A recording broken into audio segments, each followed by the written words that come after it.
This is the study session for the City Council for the City of Wheat Ridge, Colorado for July 20th, 2020. We thank you for joining us. We have a very interesting agenda tonight. Our item number 1 is Applejack Liquor S-Step Agreement. Our agenda item number 2 is homelessness issues in Wheat Ridge. And our agenda item number 3 is a noise ordinance. And then we will go into our staff and electeds reports. But first off on our agenda, as we are always happy to do, is to take public comment on any agenda items. So we are happy to hear from members of the public who have joined us on the Zoom format or joined us by telephone. We are going to open up our telephone lines. We have Mary Ann Schilling is assisting us tonight with bringing speakers in and out of our meeting, and I want to thank her for doing this job. Allison Scheck is out of town, so thank you, Mary Ann, for being here. And with that, we will start our citizen comment on any agenda item. Mary Ann, do we have anyone that would like to speak tonight under citizen comment on agenda items? We'll ask anybody who's logged in over Zoom to please raise their hand using the raise hand feature. Other than that, we have 2 phone numbers, and so I can call those out once we see if we have any raised hands. Terrific. So if you have want to join us on public comment, please use the raise hand feature in the Zoom, and that is located at the bottom of your screen. We look like we have 1 raised hand. It is for Nikki Reesing. Okay. Ms. Reesing, if you'll join us tonight, if you would please give us your first name and your last name, and if you'd spell your last name for us for the record, and then give us your address. You may continue on, and I believe we have a 3-minute time limit on this, so whenever you're ready to go, please continue.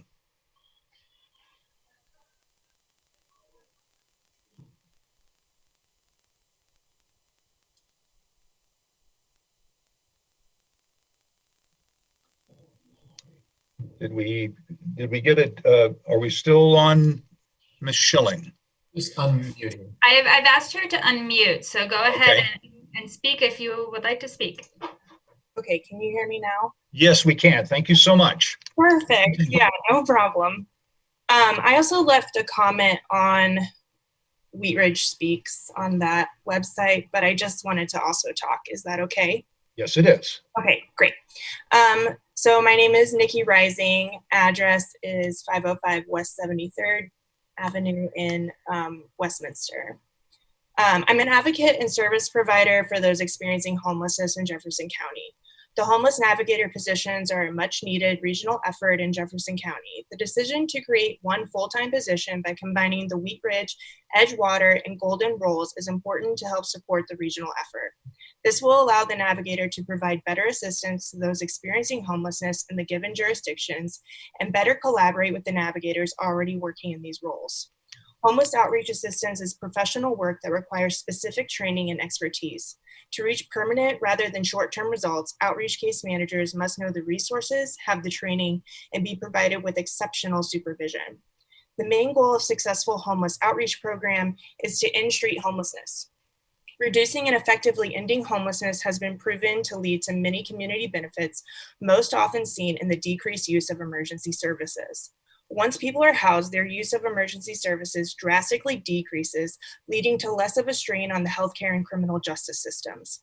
Healthcare professionals, police, attorneys, judges, and whole communities can more effectively use their time and financial resources. In the midst of a global pandemic, it is ever more evident that housing is healthcare. As an expert in the field, it is my strong recommendation that the navigator position be subcontracted to a local nonprofit organization in order to better provide effective training, support, and resources. Nonprofits that have professionalized this much needed work rely on coordinated efforts between the private, public, and nonprofit sectors.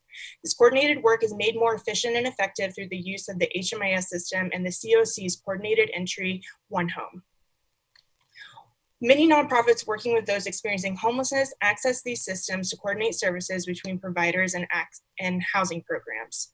Jefferson County currently has 2 organizations who are able to enter housing assessments known as VI-SPDATs into the One Home system. Both organizations mainly require that clients come to the organization's buildings and do not have the capacity to meet clients where they are. We know that the most vulnerable in this population has trouble getting to resources. Having an outreach worker or team that is able to meet people outside in order to provide this assessment will lead to more people accessing housing programs, especially the most vulnerable. It's exciting to hit the ground running with a position like this, so it can be helpful to work with community members who have tools and resources already in action. Front Range Outreach, or FRO, would make a great partner for this position. We could potentially provide safety and social training, coordination of services, HMIS access, etc. FRO is a nonprofit organization I founded a few months ago, a 501c3 incorporated in the state of Colorado, and a member of the Metro Denver COC with HMIS training and access. During the pandemic, FRO has been conducting various homeless outreach services in Jefferson County, including providing outdoor survival supplies and necessities, assisting clients with accessing physical and mental health care, providing Narcan for drug overdoses, assisted people in accessing safety and criminal justice systems, administered via SPDAS, and coordinated with the HMIS system. FRO is prepared to expand and meet the challenge within the county to end street homelessness.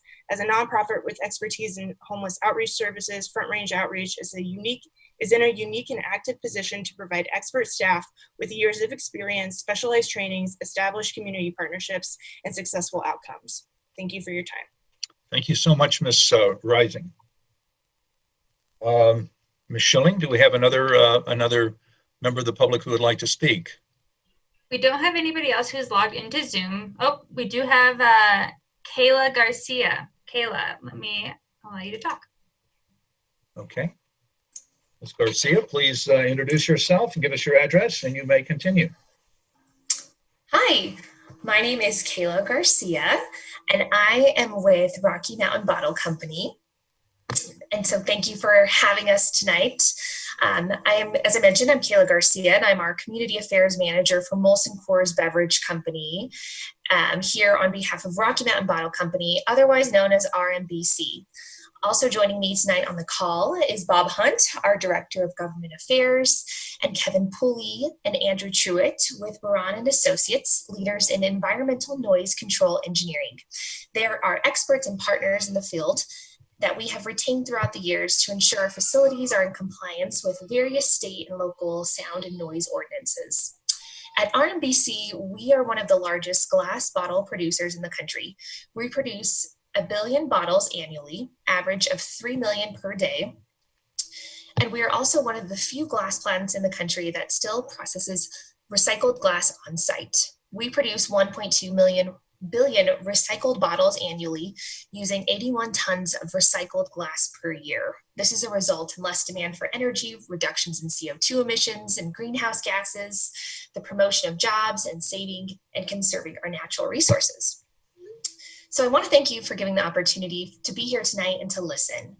As we continue to get comments throughout the evening, our goal tonight is to really listen as all of our neighbors and our city council members might share different concerns regarding noise. For the past 50 years, we are proud to make Wheat Ridge our home, not only for our glass plants, but for our employees who live and work here. And so we take concerns very serious, which is why we have our experts in noise present to continue to help us listen and learn and to collaborate together.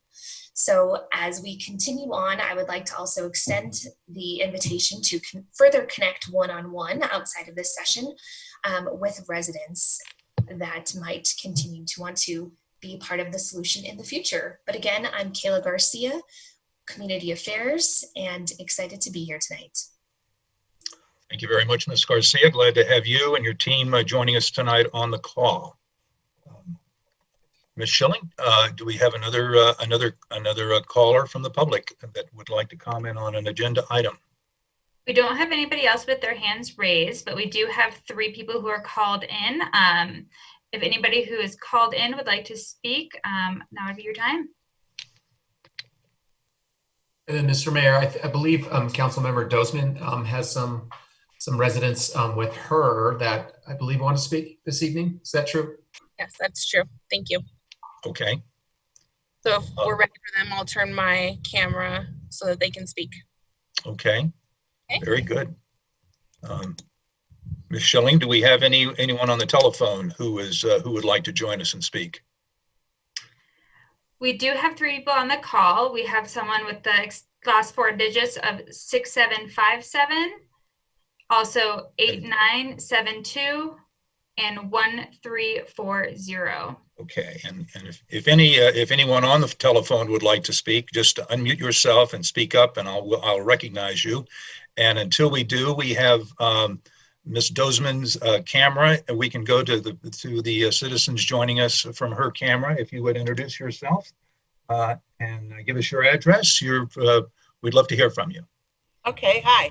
My name is Ruann Squillis. It's R-H-U-E capital A-N-N.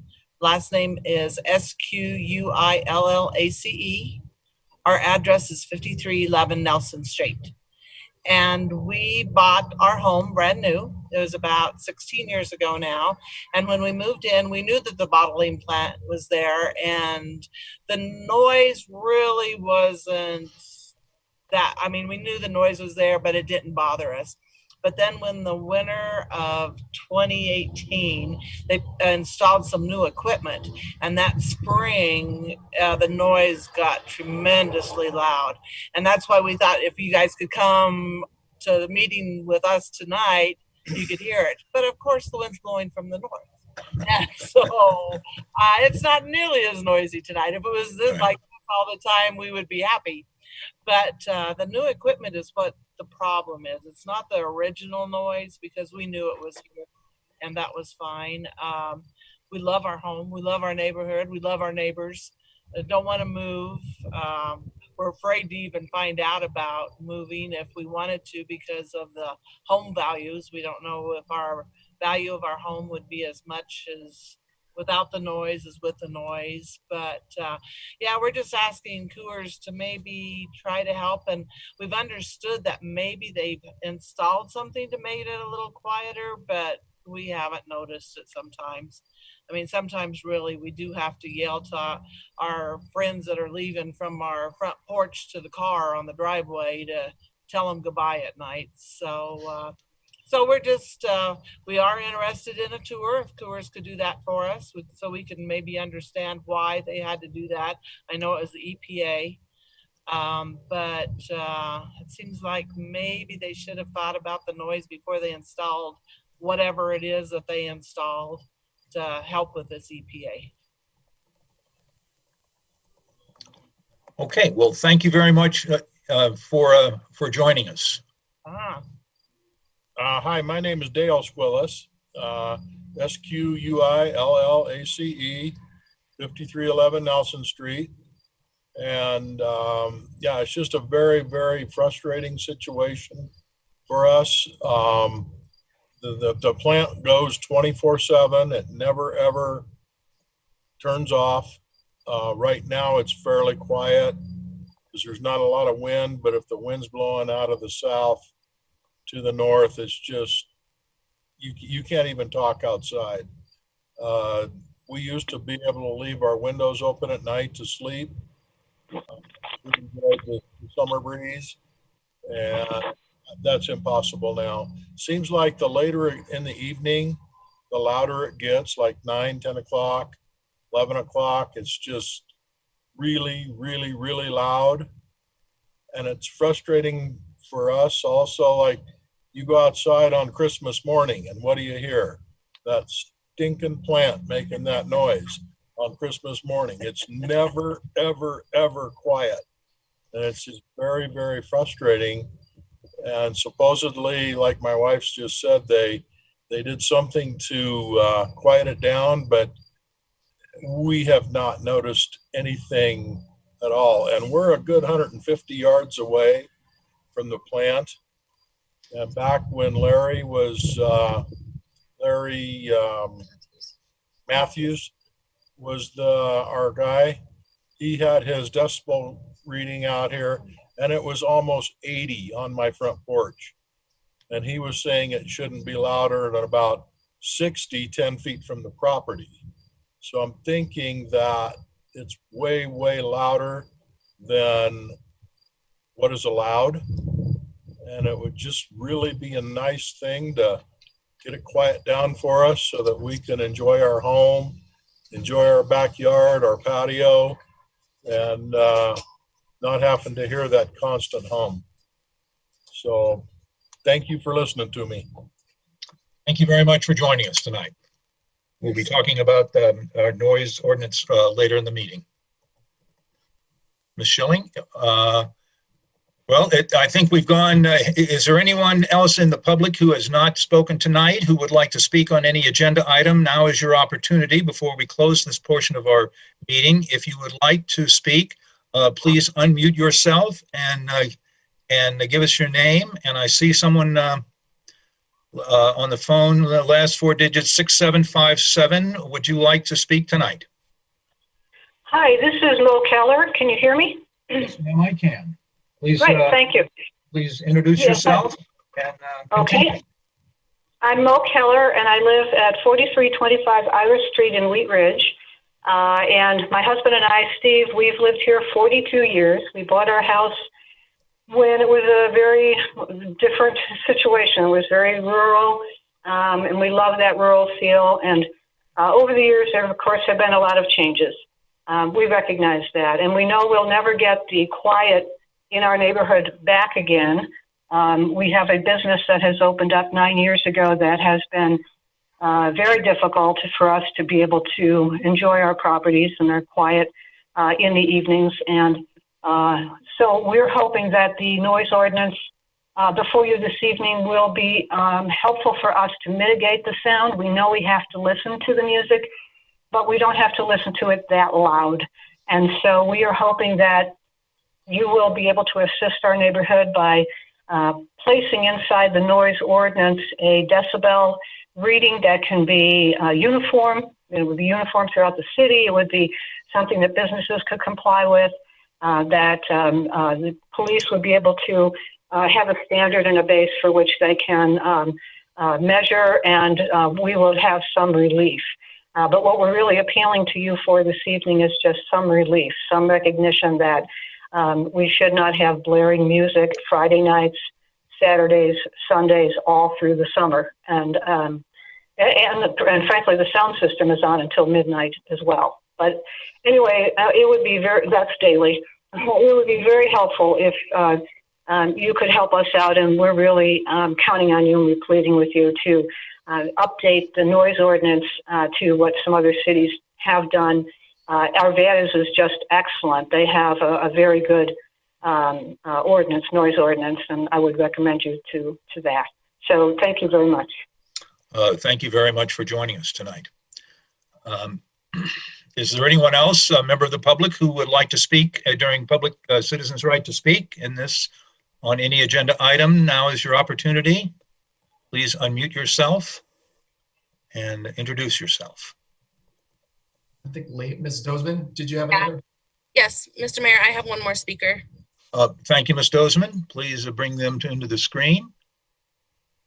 Good evening. Thank you for joining us. Please introduce yourself and give us your address, and you may continue speaking. Sure, I'm Susan Shakesnyder, SCHEXNAYDER, and I live at 5317 Nelson Street. And we did not buy the home brand new, but we've been here for 11 years now. And when we first moved in, the bottling plant was there. The noise was pretty minimal. We didn't notice it, and we could sit out front. We could sit with our neighbors and enjoy, a cocktail or visiting. And it just seems like the last couple years, it's gotten to be where when we do stuff out front or even in our backyard, it's so loud that we find ourselves yelling and can't hear each other. And I guess what we would ask is that, some kind of mitigation be done. But what we think might help to show, how loud it is if you put a decibel reader maybe at the end of the neighborhood and measured it for a couple weeks at different times of the day, so you could see what we're talking about. Because there are times where it'll be less noisy, and then there's times when it's so loud you can't hear each other talk. So just an idea to maybe capture some data so you can see what we're talking about. Thank you. Thank you very much for joining us. We appreciate your comments. Ms. Dozman, do you have any other speakers that you would like to bring into the conference tonight? We do have a couple other neighbors sitting here on the driveway with us, and Councilmember Noslerbeck and I had visited with several last week, and actually the week before last, and they are all in agreement. They don't all necessarily want to speak tonight, but we have talked to about 10 to 12 neighbors in this area, so it is an ongoing issue, and I thank you for giving us the time to speak. Thank you very much. Thank you to the speakers in that neighborhood who have joined Ms. Dozman up there. We appreciate you all being there. And this is on our topic for this study session tonight. So do I hear anyone else from the public? Otherwise, we're going to close our citizens' right to speak. Is there anyone else who would like to speak at this time on any agenda item? Please speak now, or we're going to close that portion of our meeting. Mayor? Yes, yes. I was hoping that I could ask for consensus from council to read a letter that was received today from one of our District 4 residents. Without objection, please proceed, Ms. Noslerbeck. All right. Dear Wheat Ridge Mayor and City Council members, we would like to express our concern with noise level of the Miller Coors plant located at Miller Street and Ridge Road, and we were not able last year when things changed for the worse. At Ms. the time, the Noslerbeck, plant installed some new equipment.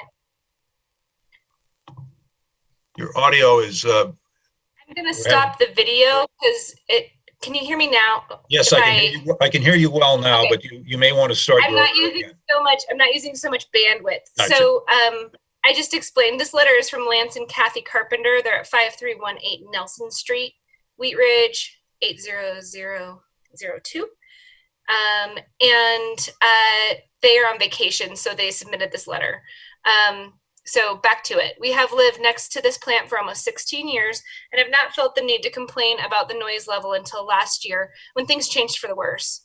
At that time, the plant installed some new equipment on the Ridge Road side of their property that greatly magnified the original noise level, and it has now become unacceptable. We are unable to open our windows in the summer to enjoy the fresh air, and sitting outside to visit with our neighbors is not relaxing, as we have to raise our voices to hear each other on most days. Last year, we and several of our neighbors sent letters and attended council meetings and were subsequently told that Miller Coors would be doing something to mitigate the excess noise. Until now, we didn't bring it up again because we assumed it was being taken care of and we were trying to be patient. It is now the summer of 2020 and the noise level is the same, if not worse than last year. We realize that some people are of the opinion that we should just deal with it.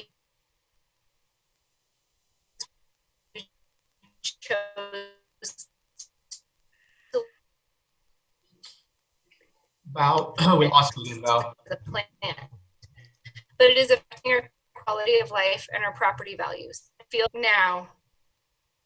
How's it going now? Can you hear me? I can hear you now. Yes. Okay. I don't know when you lost me, but I'm going to start here on this last paragraph, and then I will circulate this letter too. I think that would be good. When we built our home, we knew that the plant was here, and we were very aware that it put out a discernible but low humming sound almost constantly. This noise was minimal and something that we were willing to live with, so we thought nothing of making our home there. The new noise that the plant now constantly emits is completely unacceptable, and we never would have purchased a home at this location had it been at this level at the time. Please help us figure out a resolution to this problem. We would be so grateful. Respectfully, Lance and Kathy Carpenter. And I'll circulate this as well, Mayor. Thank you very much. And thank you for reading that on behalf of the Carpenters. And I appreciate them joining us during the meeting by letter. Is there anyone else from the public who would like to speak this evening on any agenda item? We are still in our citizens' right to speak and would love to hear from you. But if you want to speak, please unmute yourself and ask, and we will let you speak. Hello? Yes, please. Hello. little feedback coming from this your is audio. Steve Keller. Can you hear me, please? Yes, sir. I hear you, Mr. Keller. Please continue. Oh, thank you for the opportunity to speak. And I wanted to raise just a couple of points that Mo did not. And this does have to do with the noise ordinance. I'm really sympathetic with the people at the bottling plant, by the way. I didn't know that was so bad.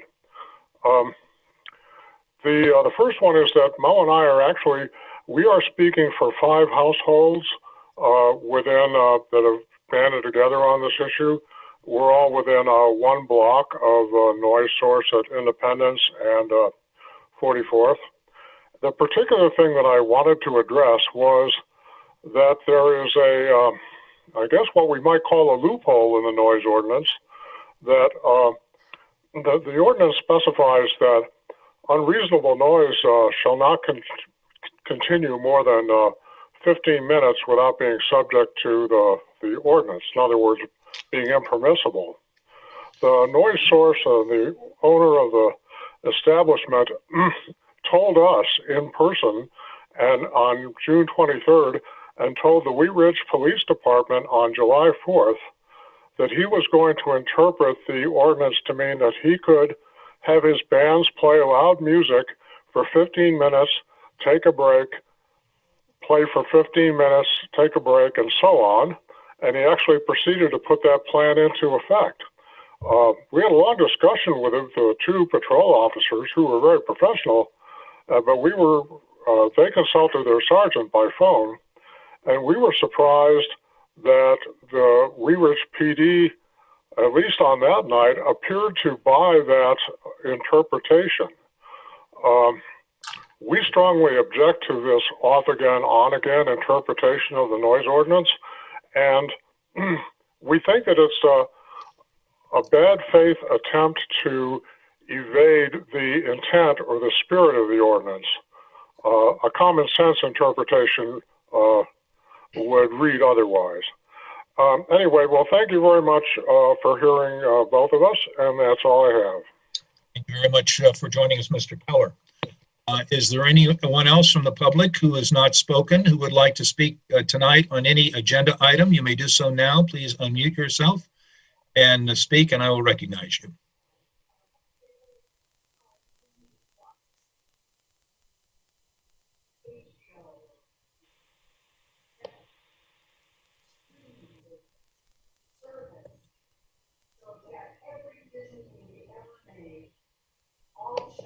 Okay, I don't hear anyone else asking to speak, so we are going to close our Citizens' Right to Speak portion of our program and move on to our agenda. Our first agenda item, number 1, is Applejack Liquor. This is, just a minute, I pulled up the wrong one here. Applejack Enhanced Sales Tax Initiative Program, and Mr. Goff, we have a staff presentation on this, I believe. We do. We'll start. Steve Art, our Economic Development Manager, is on the line, and we'll start with him, and he'll introduce our applicants. Okay, Mr. Art, nice to have you with us tonight. Please continue. Thank you very much, Mr. Mayor, members of the City Council. Tonight, we come before you at the study session for consideration of an enhanced sales tax incentive program. We call it the S-STEP program through the city. It's in our Code of Laws, Chapter 2273, which allows us to rebate back a portion of or all of a sales tax incentive, enhanced in sales tax back to a business over a certain amount of period of time for a certain amount of dollars. We had a request from Applejack Wine and Spirits out at the Applewood Shopping Center on Youngfield and 32nd. They plan to do a full remodel of their store, and in fact, with us tonight is their CEO, Jim Spall, and Tony Ryerson, the Vice President from FiOS Capital, who can detail more of the specifics of the project. But within this program we're requesting tonight, we would come to you at a future public hearing to hold that public hearing to approve SDEP for a period not to exceed 10 years or $990,146 in enhanced sales tax back to Applejack. Applejack has been in business in the city of Wheat Ridge for many, many years. I believe it was 1963 that they first went into business and have been working steadily on there, one of our largest sales tax producers, very successful business in the city. They just need to do some rebranding, re-enhancements of their business, and they plan to do a full exterior and interior improvements to the building. I'll let them detail that. If this does move forward, again, we will come back to you at the April 10th meeting, it was, Patrick, that we would provide an agreement to rebate back that enhanced sales tax for that period of 10 years. With that, I would like to introduce to you Jim Spall, the CEO of Applejack Wine and Spirit. They do have a PowerPoint, and they're going to be sharing the screen with us. So, Marianne, I hope they have been provided permission to share that screen there, and we'll go from there. Mr. Spall, it's all yours. Thank you. Thank you, council members, Mayor Starker. Appreciate the opportunity to be here today. I'm also here today with Tony Ryerson, who will do much of the heavy lifting in this presentation. I'm currently the CEO of Applejack Wine and Spirits and an owner of Applejack Wine and Spirits. I've been with the company since 1994, and I wanted to just give you a brief history about Applejack. As Mr. Art mentioned, Applejack started in 1961, where the old used to be, and it was owned by a gentleman named Herb Becker. My father-in-law purchased the business from Mr. Becker in 1980, and I arrived on the scene in 1994. So in the nearly 60-year history of Applejack, there have only been 3 people who've run the business. Mr. Becker, my father-in-law, Alan Fries, and myself. We view it as a very vital and important business, obviously for our families, but we also recognize that we have a commitment to the community, and we want to make sure that the business stays relevant and can continue to draw from all over the state of Colorado, as we have done for nearly 60 years. I should tell you that when we started Applejack, or when it was started by Mr. Becker in the Applewood Shopping Center, it was in the little area where the old Starbucks was. And it moved to its present location in 1974. And since that time, the building in which it's in has been added on to over several decades. And over those several decades, we have bought out the other tenants or taken over their space. And therefore, you see the present configuration of Applejack today was effective as of the year 2000. And in the year 2000, or around 2001, we did an extensive remodel of the store, at which time we actually gutted the store without ever closing.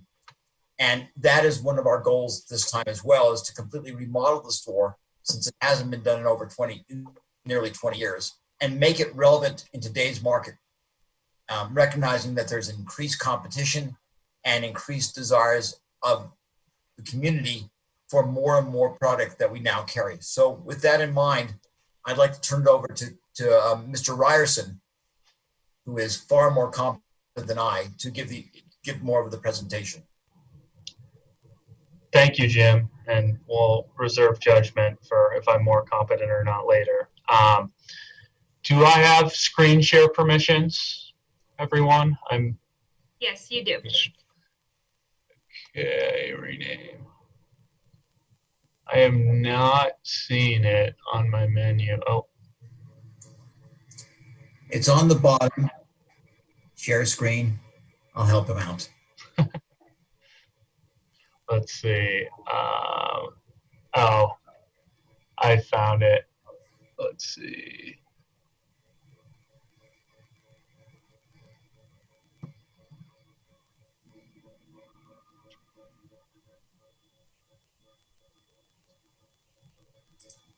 There we go. All right. Perfect. All right. Can everyone see my screen? No. No, no, we've just, there, okay. Oh, now. Okay, there you are. All right. Thank you, everyone, for bearing with me on that. Very good. All right. And is the screen now the full screen view, or is it still in the PowerPoint format? Still in PowerPoint format. Okay. I have to move my screens.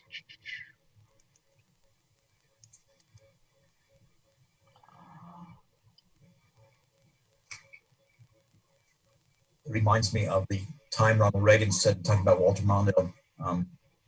He appreciates the youth, but understands that there's not necessarily the experience. True. Do you guys see anything now? Make it bigger.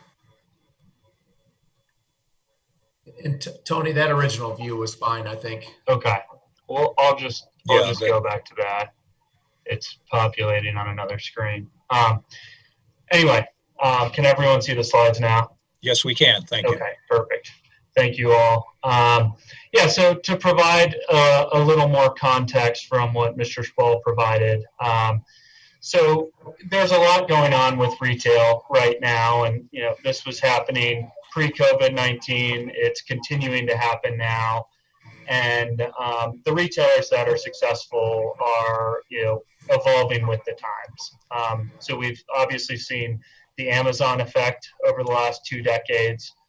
More and more people want delivery. They don't want to leave the comfort of their home. They want to use a website to order goods and services. They want it fast, easy, and convenient. So we've spent a lot of time investing in our website and our delivery services and many elements of the business to serve delivery and go beyond brick and mortar retail.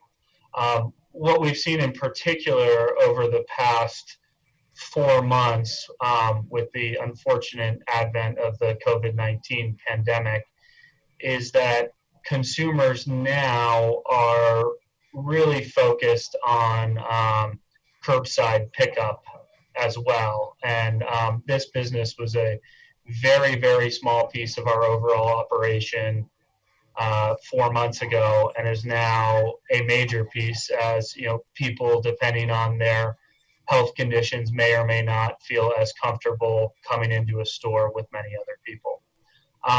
So we've really put this new focus on being an omni-channel retailer where we need the brick and mortar that we've always had, the great staff that we've always had, and the customer service, but we also need these additional channels, primarily being our website and the outlets for our website being delivery and curbside pickup. We realized too with the more millennial tech-savvy consumers, unlike myself, you need an app as well.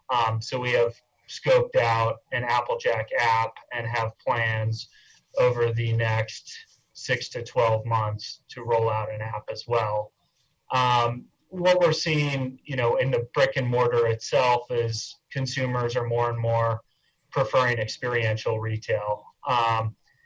And to us, for a wine and spirit store, I think we've had many elements of that to date, but not all of them. When it was safe and times allowed it pre-COVID, we would have tastings. The staff would approach customers, recommend choices, see what they're drinking, see what they enjoy, and try to point them to new things they may or may not have discovered. And where I think that was a point of differentiation for Applejack for so many years, it's now becoming more and more commonplace, and consumers are not only expecting that, but they're expecting an environment that really makes them, want to experience the store and spend more money at this time and money at the store. And to us, that's, better areas to taste wine and spirits. It's improved merchandising, shelving, lighting, signage in areas that, highlight the array of products being sold and draw customers into certain areas, and sort of a redesigned flow and wayfinding through the store. So, not unlike an IKEA, the consumer wanders through the store and stumbles across different items in areas that they may or may not have seen before.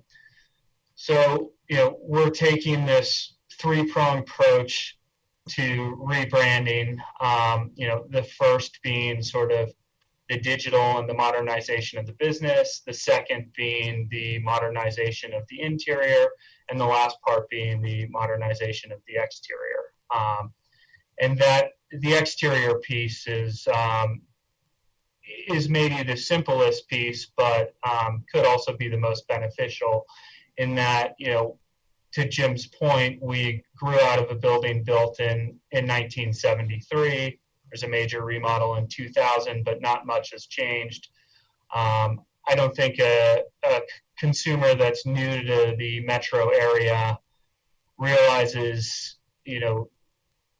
how much of a big box retailer Applejack is, or rather bringing sort of the big box price and selection dynamics, but with a local feel. And we really want to focus on improved signage and an improved facade to hammer that point home. And we also believe by sort of more explicitly stating what we are, wine, beer, and spirits, through signage, we'll be able to create a lot of cross traffic within the shopping center, particularly the new stores that have opened, Hobby Lobby, Sierra, Ulta, and Home Goods, where it's a completely new customer base that may have never been to the Applewood Shopping Center before that. And so some of the recent initiatives that we are in the process of reinvesting in the business are, we've added same-day delivery for customers within a 5-mile radius. So this benefits, primarily the people of Wheat Ridge, but also Arvada and Golden. And, we need that to stay relevant with Amazon. We've made numerous enhancements to our website. We are in the midst of implementing a new point of sale system, which is the system in the store when you're checking out. This system will allow us to move more customers through the store more quickly, and it'll also, more importantly, enable us to add a loyalty program, which we think will be a huge future traffic driver. The loyalty software program we're engaged with has automated marketing software. So if you come in the store and buy a case of Pinot Noir, it knows you're a Pinot drinker, and it sends you the relevant advertising content about Pinot or a similar wine, and doesn't bother you with a Pinot ad if you're a whiskey drinker. So I think that's going to be some very important functionality. We're also doing some upgrades in refrigeration and shelving, which helps with energy efficiency and a modern aesthetic. So we're excited about that as well.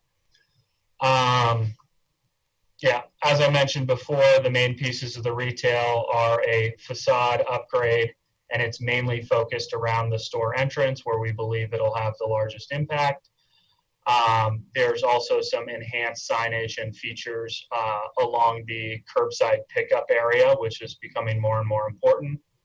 The interior redesign involves new ceilings, lighting, some dropped features to highlight certain areas of the store, new checkout stands, redesigned help desk, which also functions as a wine tasting area, and upgraded refrigeration and shelving. As far as the economics of the project, the whole rebrand modernization initiative, which started in earnest last year and we hope to finish by 2022, will cost us about $6.5 million. The construction upgrades are the bulk of it, but there's a significant amount of software upgrades, delivery upgrades, which includes our fleet of vans, warehousing to store the product and fulfill delivery and will call services, the consumer app, and advertising to highlight what we're doing. And within this budget, we are, as Applejack, we're responsible for over $4 million of it. We have worked a deal with Regency Centers, the landlord of Applewood Shopping Center, to put in $1.35 million. So we're well aligned and partnered there. And we're hopeful that through the STEP agreement, the city of Wheat Ridge will help us with the other $990K over the 10-year period. And obviously we're ready to upfront that cash cost and hope that some of the benefit comes to us over time as we increase sales tax revenue. And these next few slides are just a walkthrough of some of the renderings we have. So we've engaged Davis Partnership Architects. They're a firm based in Rhino. They've done a multitude of great projects around the Denver area. And so what this shows is the front entrance to the store. And we really believe that by raising the facade a bit, one will be able to create more cross traffic within the shopping center, which should be beneficial to all the tenants within Applewood Shopping Center, as well as the city. By actually showing that we sell wine and spirits, it may be business 101, but I think historically Applejack has been the preeminent liquor retailer within the metro area, and everyone has grown up knowing what it is. As we get more and more transplants from out of state, that's less and less the case, and saying we're a wine and spirits shop rather than people guessing what Applejack is, we believe will have a real impact on sales. The next rendering is just a little more detail of the front here. We have this nice metal paneling. The raised roof structure is sort of a beacon to draw people in. We, of course, still have our famous flagship pole sign that's been there since 1973. Correct me if I'm wrong, Jim. Yes, we know for a fact it's been there since 63, if not since 61. And this next slide is, this is the east-facing exposure of Applejack, and just sort of more modern metal paneling, some more signage, and then in the bottom of the slide here is, I think, what's becoming more and more important is the curbside pickup. And we've had a lot of confusion over the last 3 months as to where customers should go to pick up their order, and signage helps. And we've printed out a bunch of standalone A-frame plastic signs, and those only go so far. So really delineating that in this post-COVID world, we believe is important. Now I'll jump. One thing, go back for one, just thanks. You'll see that we're still working on it and making the design, enhancing it as we go along. So, for example, in the first picture you saw, where the Applejack sign is at the entrance, it was a jug. We've streamlined that and made it into our current logo instead. So we're going to continually modify this and improve it as time goes by. But we think this properly portrays what our goals are at this point. Great. And I'll jump into the interior. So these are some initial renderings we have. This is the new look customer service desk.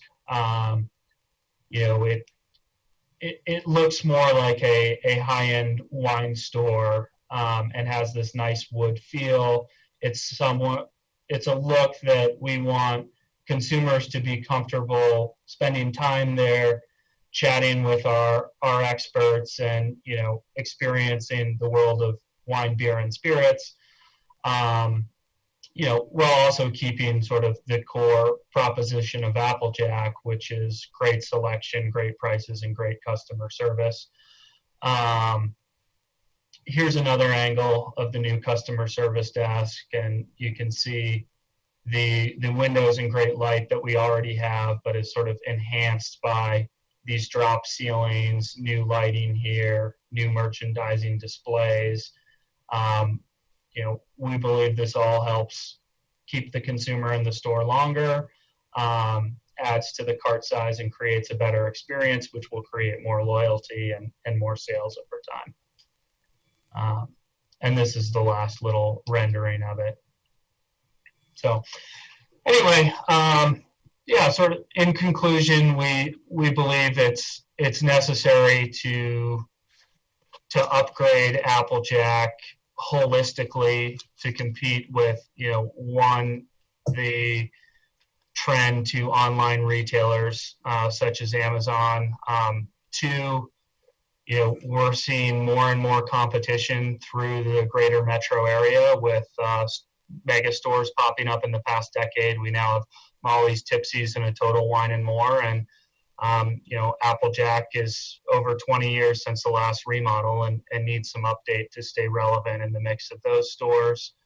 We need to focus our efforts on curbside because hopefully we have a vaccine here soon, but we don't know how long this pandemic will last, and giving the consumers more options where they feel safe and comfortable is of the utmost importance. So with that, we're happy to open it up to any questions. Thank you very much, Mr. Ryerson.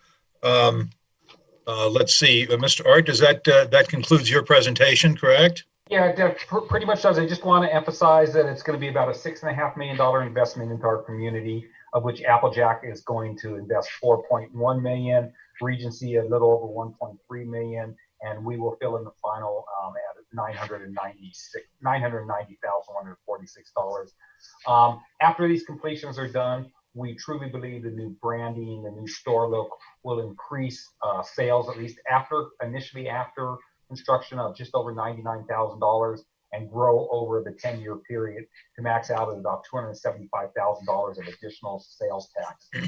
Right now, the local sales tax of Wheat Ridge is 3.5%. 1/2 of that cent is dedicated to the 2E bond funds. So they would be eligible for the 3% is what we're recommending, the full 100%, 3% of the sales tax rebated back to them annually. That's it, Mr. Mayor. Thank you. Okay, thank you very much, Mr. Art and Mr. Ryerson and Mr. Spall. Thank you for your presentation. Mr. Ryerson, I might ask you to please stop sharing your screen so that we might get a full view of council. Thank you so much. Okay, we will open this up to questions from council. Please raise your hand. Ms. Dozman. I just have a question about the facade. Is it going to be matching the new construction in that area? Yes, I don't know if it's exactly the same material per material, but the intent was to match the new look of this year Hobby Lobby Home Goods. We did have a pre-app meeting with this group and the architecture firm prior to anything. And that was a big concern of staff, was to make sure that it matched that overall look of the center, and it very much does. Thank you. I might ask you, Mr. Ryerson, what's your schedule look like in terms of timing on this project? So it's complicated, and I wish I could give you a perfect answer. We have construction crews lined up and ready to go as soon as we get through the permitting process. It's Mark Young Construction. We've already bid it out with them. We've worked with them. They're great. They're ready to go. With that said, it's very difficult for us to remodel during the holidays from, call it November 15th through the new year. The store and the shopping center are extremely busy, and we don't want to undertake the project then. So depending on how quickly we can get the permitting process, we may be able to start some elements of it this year, but I would expect the bulk of the project to occur between January and May of next year. Thank you. Questions from council? Ms. Hoppy. Thank you, Mr. Mayor, and thank you for the representatives from Applejack to be here. I think it's important, and I'm actually excited to see that design congruency through that entire shopping center. I think that the shopping center itself is needed updated for a long time, and now with the new Starbucks and then the new anchors on the other end, I think this would be a great addition. I also understand that there's a need to be able to stay fresh, especially once grocery stores were allowed to start selling full strength beer. And so I appreciate that you guys are looking ahead and being competitive so that we aren't looking at a big giant empty building a few years from now. So I support this, and I'd just like to say thank you. Thank you. Thank you, Ms. Hoppy. Additional questions from council? Ms. Hulteen. Thank you, Mr. Mayor. Like Ms. Hoppy just said, I'm really excited to see this reinvestment in our community, and I hope it continues to inspire more refreshing along that corridor. I do have a question. Does the remodel include any bike parking that is visible and readily accessible for people? It does. I will tell you at this point, I had not considered that, but it's an interesting question and a good question. So right now, no, but and part of the problem, just to be very blunt with this, is the problem has become, and I've seen this before, we do have bicyclists come there, but generally speaking, it's not a very easy thing for them to carry the stuff home with them. And so what we've done instead is, offer delivery service for people who want that. But I'm absolutely happy to consider that, and we could figure out where somewhere to put that if that's what the council would like, believes it's necessary. Yeah, I'd like to encourage you to do that. I mean, it's right off of a really heavily trafficked bicycle corridor. I know I ride my bike I don't have to go very far, but I think it's a nice option to have. And I think especially if you're trying to modernize, I think we have, more and more people in our community who are riding their bikes for, everyday errands. So I encourage you to take a look at that, and if you do it, make it somewhere where it's visible, because people feel safer locking their bikes up where they're visible. A lot of times it gets kind of tucked back behind a corner, and people are not always comfortable locking their bikes somewhere where they're not visible. So I appreciate you considering it. No, as a cyclist, I do cycle a lot, as does my wife. She likes going up Lookout Mountain. I don't know why. So I think it's a really good, fair point and a good point, and we actually will look at doing that. Great, thanks. Thank you. Additional questions from council? Ms. Dozeman. Thank you, Mr. Mayor. So in our packet, it stated that the traditional brick and mortar is losing ground. And it seems as if this might be more geared towards brick and mortar, but will this also allow you to be able to deliver more and be able to kind of get customers through the process quicker if they're doing curbside? Is that the bulk intention of it? That's some of the intention, but honestly, we want people to come into the store. We always think that our best customers, and the way we retain customers the most, is by bringing them in the store and letting them go, wow. After we did our remodel in 2000, 2001, we had that wow effect, and it lasted for quite a long time, but it's diminishing as the building ages and as the overall look diminishes. People still like to shop, but you have to give them the environment in which they want to shop, and that's what we're trying to do. The delivery and the curbside is also our attempt to stay relevant, and we are doing that and expending a lot of energy and money to do that, but we don't want to lose the core of being at Applejack as an institution, as a fun place to shop. Yeah, I would to add to that, I would say the software upgrades and then the non-visible upgrades are predominantly to help with curbside and delivery. The physical upgrades to the building, they have probably little impact to no impact on delivery and some impact on curbside. It'll be helpful for curbside, but. And also, I'm sorry. Go ahead. I was just going to say, also remember that right now we have over 100 employees there, and obviously they're in the store. A lot of them are salespeople. And so to get people to come in the store versus just going online is a key goal of ours, because we believe that having that staff on hand can help people, and obviously they'll buy more. Yeah, so I also noticed some of the experiential programming. So you had said or discussed wine tasting. Would that require a different kind of licensing if you're going to be allowing people to taste test? Well, actually, it does and it doesn't. It does require, the licensing is approved by the state of Colorado and by the city of Wheat Ridge, and we have obtained those licenses from the city of Wheat Ridge, which is paramount.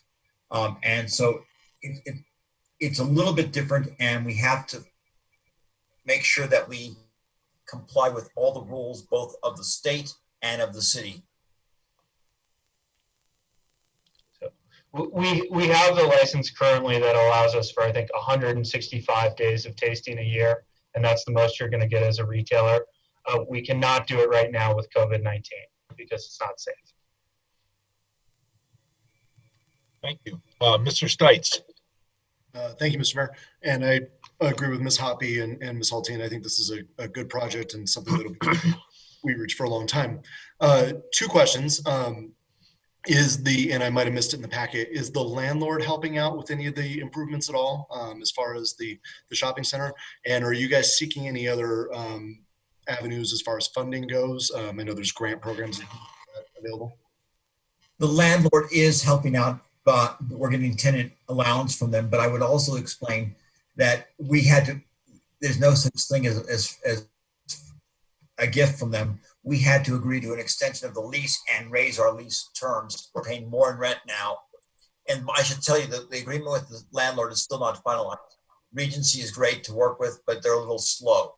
But it's close. I mean, it's been agreed to and all that, but no, we are getting money from them as tenant improvement allowance, but we effectively will pay for that over the term of the lease.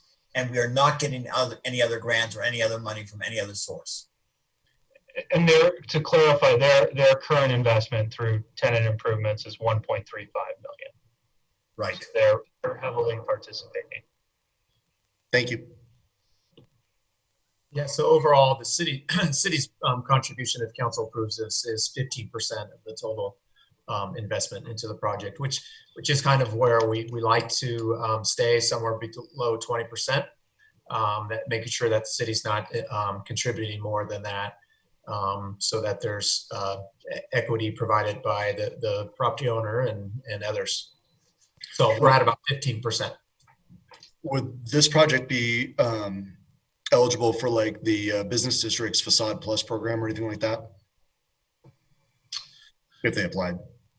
I'd have to look at the code again. I know SSTEP, if you get SSTEP, you're not eligible for our business development zone program.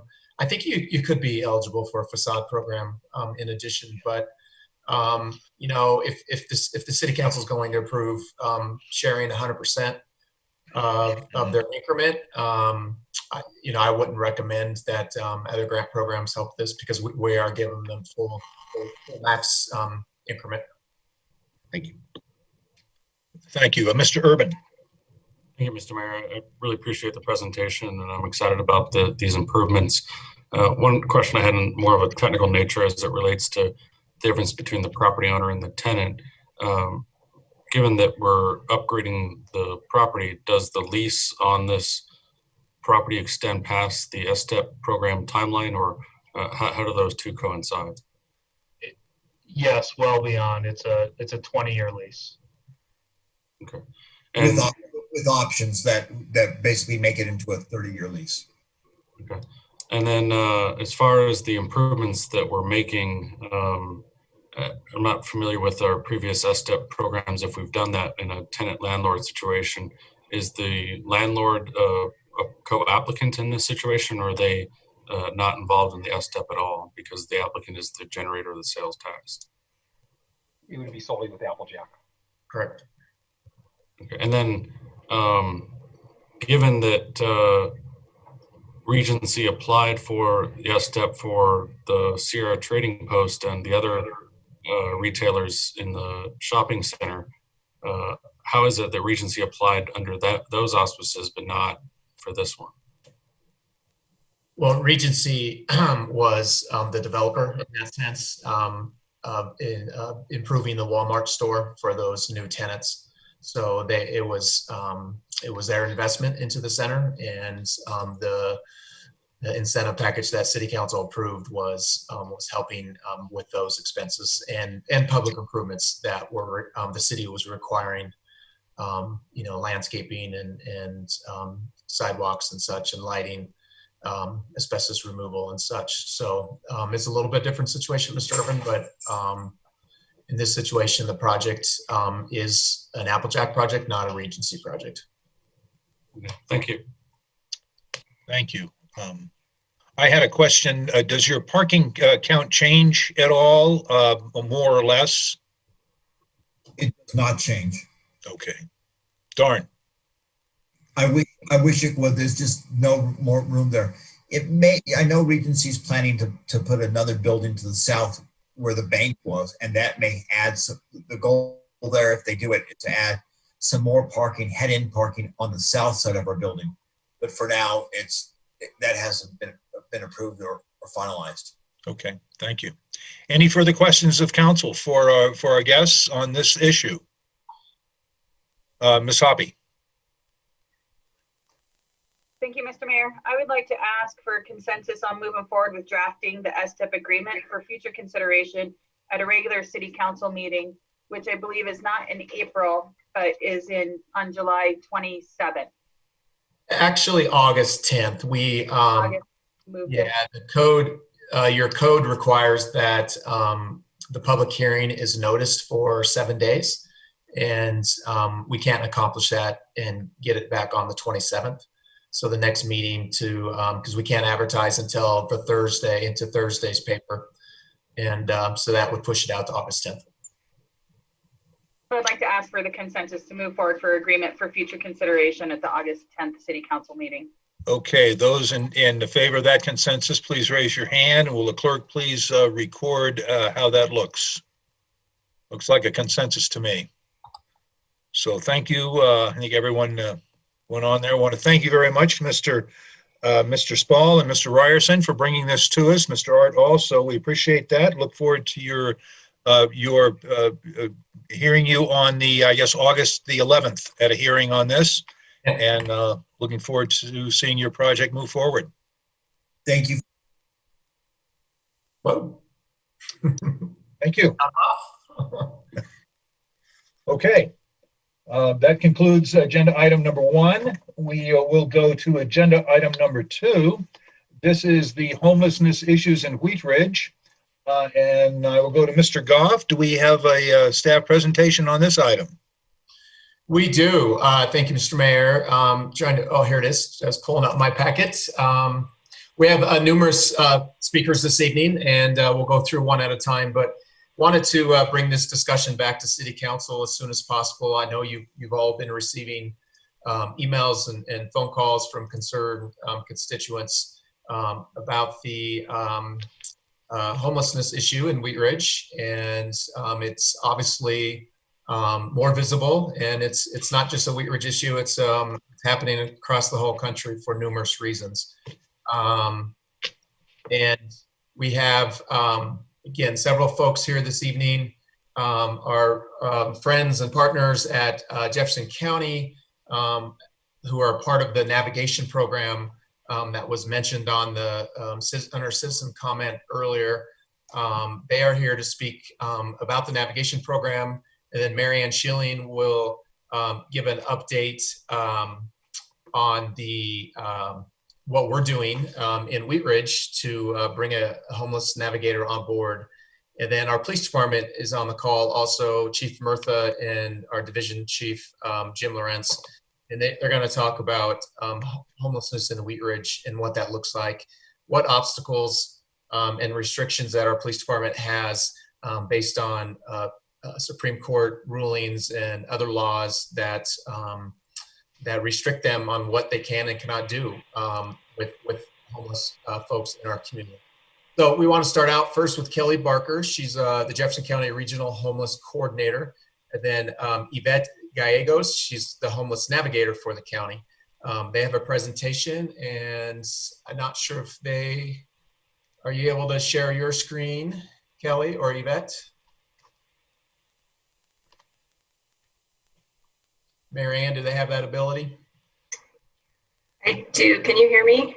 Yes, we can. Okay. I'm just trying to select the right screen. Okay. Can you see the screen?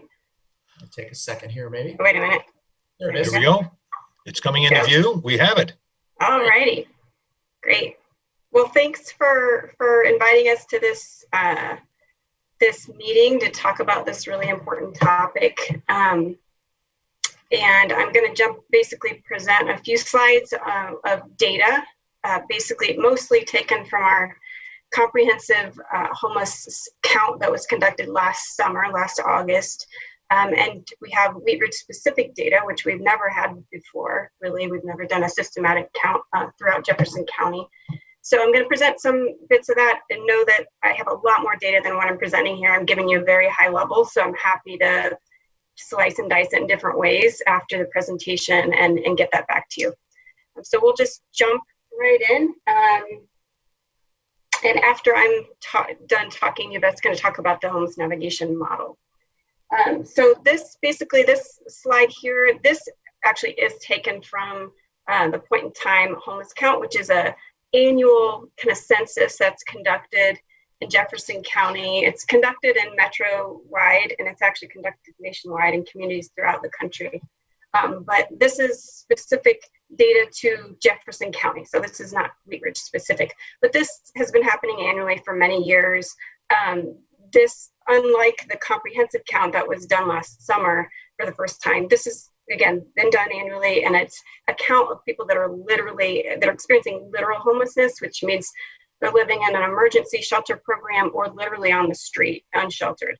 So it's a one-night count, and it's done the last week of January every year. So it's very limited. We know it's an undercount, obviously, from these numbers, but this tells us kind of there is meaning you can glean from watching the trends across the years. And so we just got our numbers for 2020 in last week. They're just 10 people more than the previous year. But this is just kind of shows, and in 2018 was a bit of an anomaly, actually. It wasn't a huge increase. It was a methodology change. But this is kind of what we've relied on to date. We've never had specific data. So the next slide, I will move to actually is the comprehensive summer count data. Again, that was conducted last August. And this shows we were able to really drill down over the course of a month, the data that we were collected. We were able to collect a lot more data. The numbers were obviously a lot higher. And so we were able to drill down by municipality and Jeffco. And so this shows Lakewood, Arvada, Wheat Ridge, and all the main municipalities. As you can see, Wheat Ridge is the third highest, and Lakewood is predominantly the highest number of persons. And then the dark blue shows the number of unsheltered homeless. So those are people that are out living on the streets. And then the light blue are people that are in shelter programs or transitional housing or some program like that. So Wheat Ridge does have, compared to some of the other municipalities, has a little bit higher percentage of the population that are actually unsheltered. And I think that data point bears out in some of the subsequent slides as well. So and I'll say also the other unique part of this summer count that they did, not only was it a month long versus a day, but it was also counted, the definition of who we counted as homeless was expanded. So we counted those that were literally homeless, but we also counted those who were unstably housed. And that was kind of defined as kind of imminently at risk of becoming homeless. So they've either they're not able to pay for housing past the next 14 days or unable to stay in the place they're at past 14 days, or inconsistent housing over the last 60 days. So that change and that expansion of the definition was really added on to try and capture that population that's often in and out of the hotel and motels along Colfax Corridor and some other areas. So we got good data on that for the first time, which is really unique for a community to have the data on that.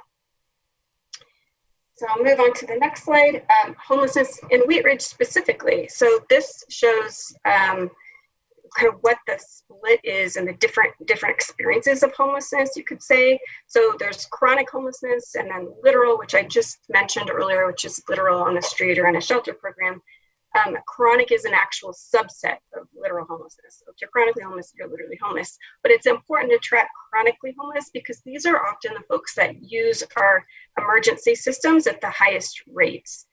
They're often the visibly homeless individuals. So this is what people often think of when they talk about homelessness, even though it's generally 20% is a very typical rate across the country and across communities. 20% is generally what chronically homeless individuals represent of the whole homeless population. And they often, they're more visible, they have a disability, and they've been homeless for generally a long period of time, at least 1 year continuously, or 4 times or more in 3 years. So this population is a population that when targeted for housing and prioritized, you can really see an impact on your overall emergency system and law enforcement and all of that. We have very few resources for this population in Jefferson County, I should say. And then the at-risk population is folks that I just mentioned in the previous slide about folks that are unstably housed, that are staying with friends or family or paying at a motel or hotel, and but they're just like, they can pull up, you know, and pay enough money for one night, but maybe not the next night. And so they're just kind of in and out and out. Family and friends, maybe they're couch surfing around at different places, and then maybe they're unsheltered for a week or something and just unstable. So I think what's also interesting is the sleeping location. For Wheat Ridge in particular, the highest number of people were unsheltered and living in their vehicles. So, and then below that are hotel, motel, self-pay, and with friend or family. So folks that are at highest risk, most vulnerable, are those that are unsheltered and living in their vehicles. So, and I'll say too, the full definition of these different types of homelessness is in the comments of the slides themselves. So, okay, yeah. Okay, so homelessness by household type. So again, this is taken from the comp count data, and this just shows the split of families versus single individual households or adult-only households. So families with children versus singles, basically. And you can see here, if you look at the two graphs at the bottom, or two bar charts at the bottom, households without children, so single individuals, makes up the vast majority of household types in Wheat Ridge. So Wheat Ridge is the orange. It's 88% of households that were counted in this count are single individuals or adult couples or adult-only households. And then households with children so families only make up 11% of the population Wheat Ridge. So you do have a little bit higher proportion than Jefferson County as a whole of single individual households versus families. So moving on to the next slide, this shows a breakdown of gender and age.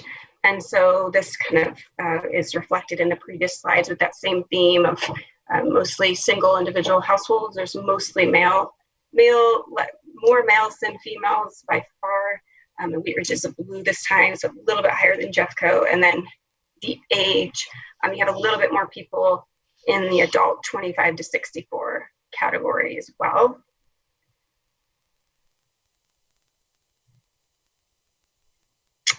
And then race and ethnicity. So this slide shows two things. It shows what the demographic breakdown in terms of race and ethnicity is for Wheat Ridge specifically. And it also shows that homelessness disproportionately impacts people of color in Wheat Ridge. This isn't unique to Wheat Ridge. This is a problem this was bore out in the Jefferson County data and the data within every single jurisdiction in Jefferson County. It bears out in metro-wide data, and in many communities across the country. It's a national issue, and it's being prioritized in programs and policy over the last couple of years. But I think this is, I think the first step is just seeing that it's an issue and seeing the data bears that out significantly for Wheat Ridge. So you can see with the dark bar, dark blue, and that is the actual percentage of that demographic in the general population according to the most recent census data. And that actually estimate from 7/1/2019, which was just a couple weeks before the comp count. And then lastly, on the data, Wheat Ridge services needed, we did ask, unique to this comprehensive count, we asked 3 questions at the end of the survey, which was, what services do you currently receive? What services do you need? And then what are your barriers to accessing those services? So this is an illustration of what people that completed the survey indicated their biggest service needs were. And so not surprising, housing assistance, if you're homeless, is the highest need. And then food was the second highest need, transportation, medical, dental services, help finding a job, shelter, giving help with getting your identification, mental health services, none, and other. So related to that slide, I'll just say, housing assistance, that is the greatest need. Housing is the antidote to homelessness. Once someone has a home, they are no longer homeless. And so to the extent we prioritize housing as a focus in every intervention and every solution we create in the county is the extent to which we'll reduce the number of people experiencing homelessness. And it was interesting too that second point was food was the second basic need. And I think it's important to understand and convey that really providing housing serves as a platform for which people can pursue other goals, and not just housing, but other basic needs. When we have necessities like food, safety, and housing that are not met, it's very difficult for someone cognitively to attend to anything else that's less critical. Anything else that's not related to, you can't get your survival needs. You really can't start to address substance use issues, getting a job, budgeting, anything that's kind of higher level. It's almost impossible for what we know of neurobiology and how our brains work to really pursue higher level functioning if we can't get our basic needs met. So I'll say, homelessness is a really terrible treatment plan in general. It's really at its essence a public health crisis and affordable housing crisis that's most often handled with criminal justice interventions and emergency system interventions, which are the most costly interventions we have to the public. So it really behooves us to prioritize homes and housing when we think about solutions to homelessness. And so Yvette's going to talk about our homeless navigation model, which is really a housing navigation model. So one last slide before I turn it over to Yvette. So some recent initiatives in Jeffco. I think we've, like I mentioned, the comprehensive homeless count we did last year. The first step is really wrapping our heads around the data and what the situation is, so we can begin to create solutions and address the issue and understand the different aspects of the issue. The Heading Home Committee has been is a subcommittee of Jeffco Connections. And that's been in operation for 10, 15 years or so, and we're kind of revamping that. And so that's one way folks can get involved in the solution and in work groups and whatnot. Also, this homeless navigation model that Yvette will talk about. These needs I kind of listed. We have a lot of needs there in Jefferson County, but I think these needs, if we prioritize these, would kind of make the biggest impact in terms of reducing the number of people that are experiencing homelessness. And permanent supportive housing, that's an intervention that's really specifically designed to house a chronically homeless population that I talked about earlier that have the highest service needs and they need help to stay in housing. And then a family shelter, families typically don't experience chronic homelessness.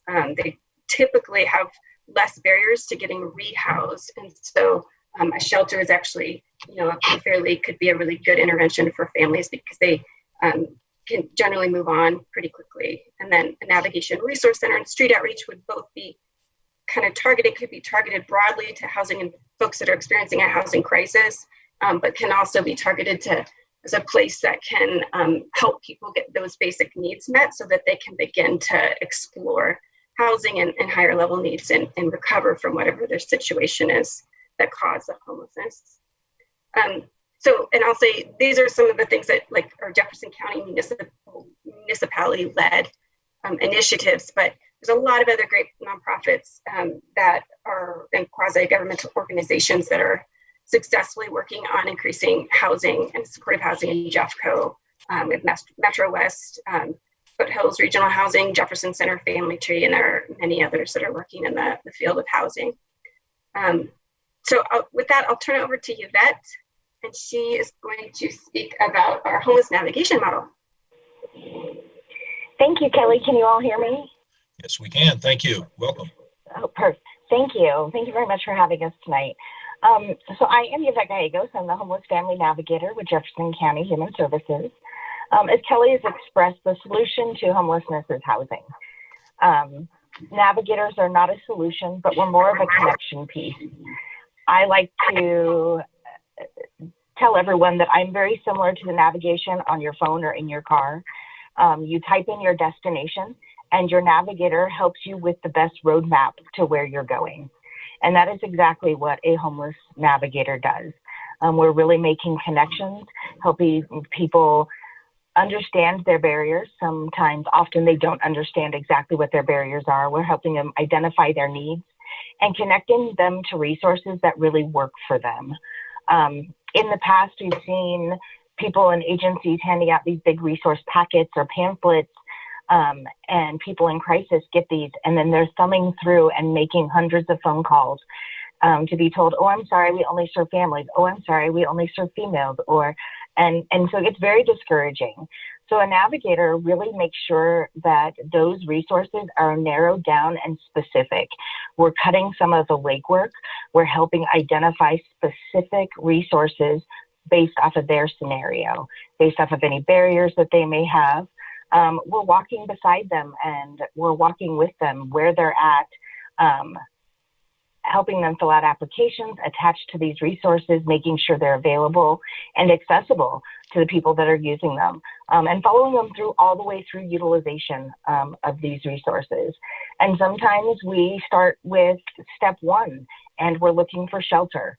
And then we come back and we put them back in this lovely wheel that you see on your screen here. And now we're going to start with something more permanent or something longer term. But really the goal at the end of the day is to have them in a permanently housed situation. We work with things like medical, mental health, physical health, financial health, social capital. Those are all things that are really important when people are in crisis. So making sure that housing it is the end goal, but not the only goal. We want to make sure that they have the ability to sustain by connecting them to all of the resources that they would need to be able to do so. Some of the biggest gaps that we're seeing in the area in general, obviously, as Kelly spoke about, is shelter.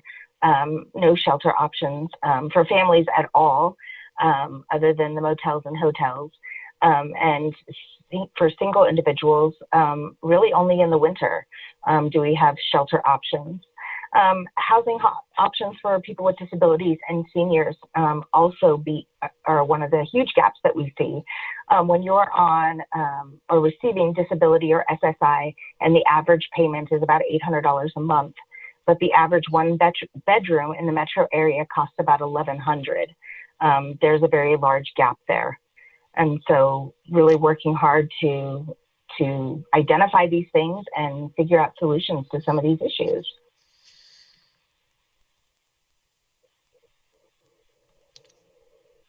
Are there any questions for Kelly or I? Thank you very much, Ms. Gallegos and Ms. Barker, for that. We'll go to questions from council. If you have a question, raise your hand. I had Ms. Nosler-Beck. Thanks, Yvette. Thanks, Kelly. I had a question about how the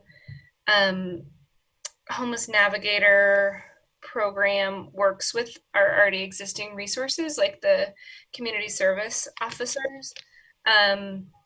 We have, I just was out over off of Kipling and at the I-70 on-ramp there, and was talking to some police officers, or a police officer that was there and a community service officer that was there, and they have the relationships. They're seeing a lot of the same people. It's experiencing homelessness on a regular basis. And how does the, Homeless Navigator work with those who are already in the midst of it to get those resources connected to these relationships that they have with these folks? I can definitely answer that question. Thank you. We are, pre-COVID, we are on the ground. We are going out, we are meeting with these people.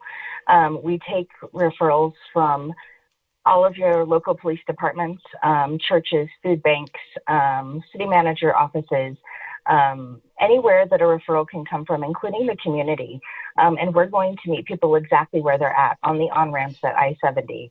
And we're really working hard to begin to build that rapport, to utilize the officers who already have rapport going out when they're out there, and just going back, continuing all the time to build that relationship. There's a lot of different ways to do that. Sometimes it's by going every day. Sometimes it's by leaving your card and then maybe checking in every few days, just dependent upon people, but really working hard to find out who has got the relationships and where we can start to build ours. It has been pretty successful in a few, we have a couple in other cities, and with the county, just going out with those community assistance officer teams and speaking to people and, you know, just handing out water and spending some time out there in some of the encampments and doing outreach with places like public health. We've had some really great success and some rapport building. People are starting to know who we are and exchanging numbers, passing them on to each other. It's been great. Does that answer your question? Yeah, I think so. Thank you. Ms. Hoppy and then Mr. Goff. Thank you, Mr. Mayor. And I just want to say thank you to Yvette and Kelly, and also for all the information that you provided us for our packet, including not only what you presented, but also the final report of the 2019 comprehensive homeless count. As I read through this information, there's one thing that I'm concerned that's maybe not being identified, and that's dual diagnosis, where it's a severe mental health issue plus a substance abuse issue. And in those situations, for someone's severe mental health to be treated properly, they have to be clean long enough to be able to get their medication settled down for them to be able to address their mental health issues. And oftentimes they end up in like 72-hour mental health holds, which are not long enough.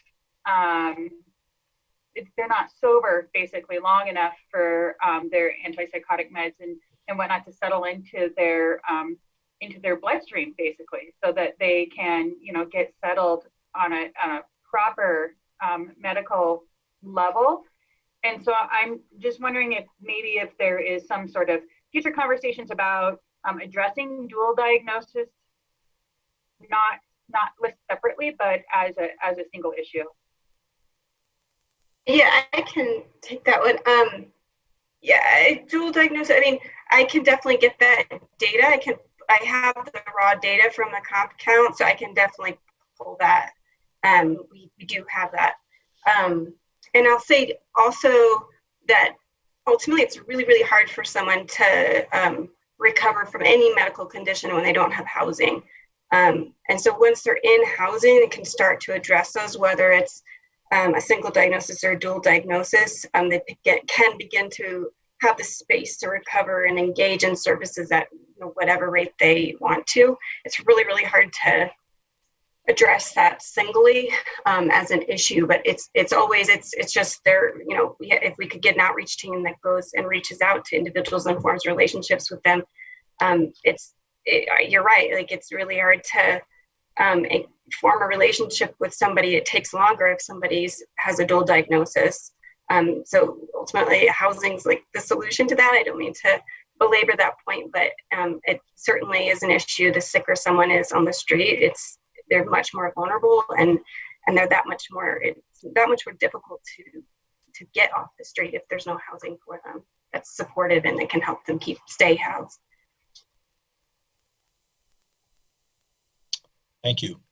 Mr. Goff, did you have a comment?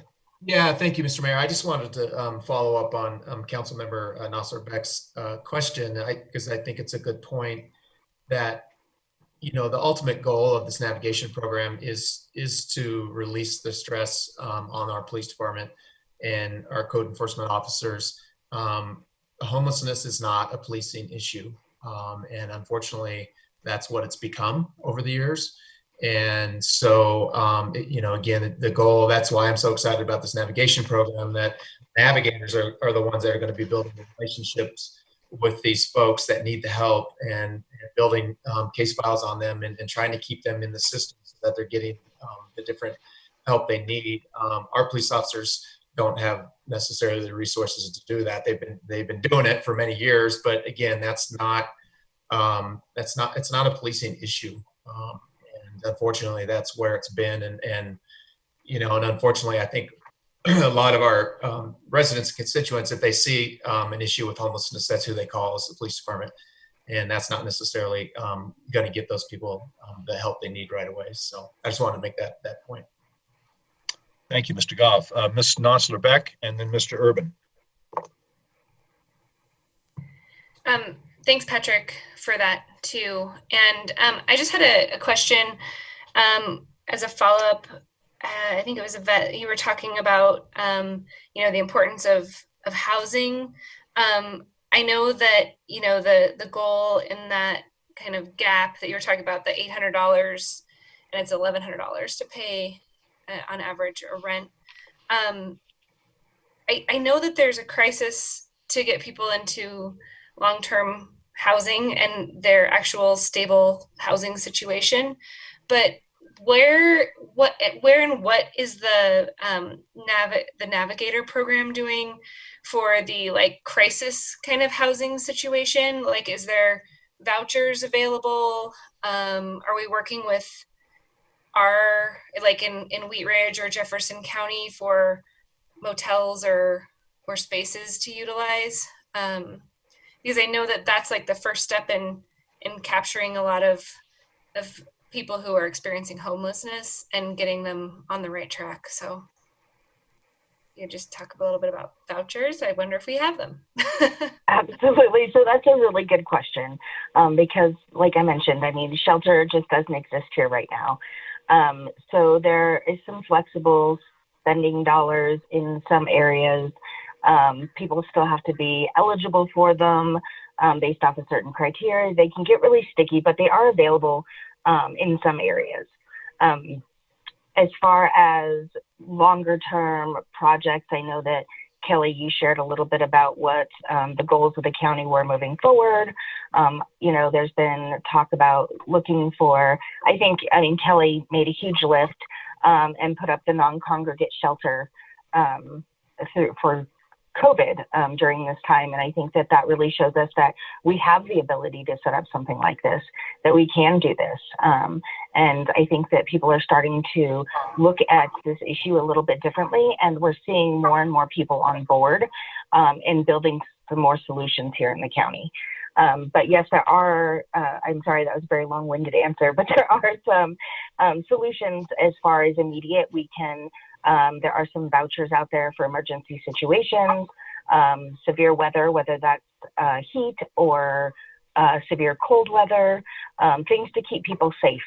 And then, of course, we partner with a lot of our metro area partners outside of Jefferson County and other shelters that we help people get into as well.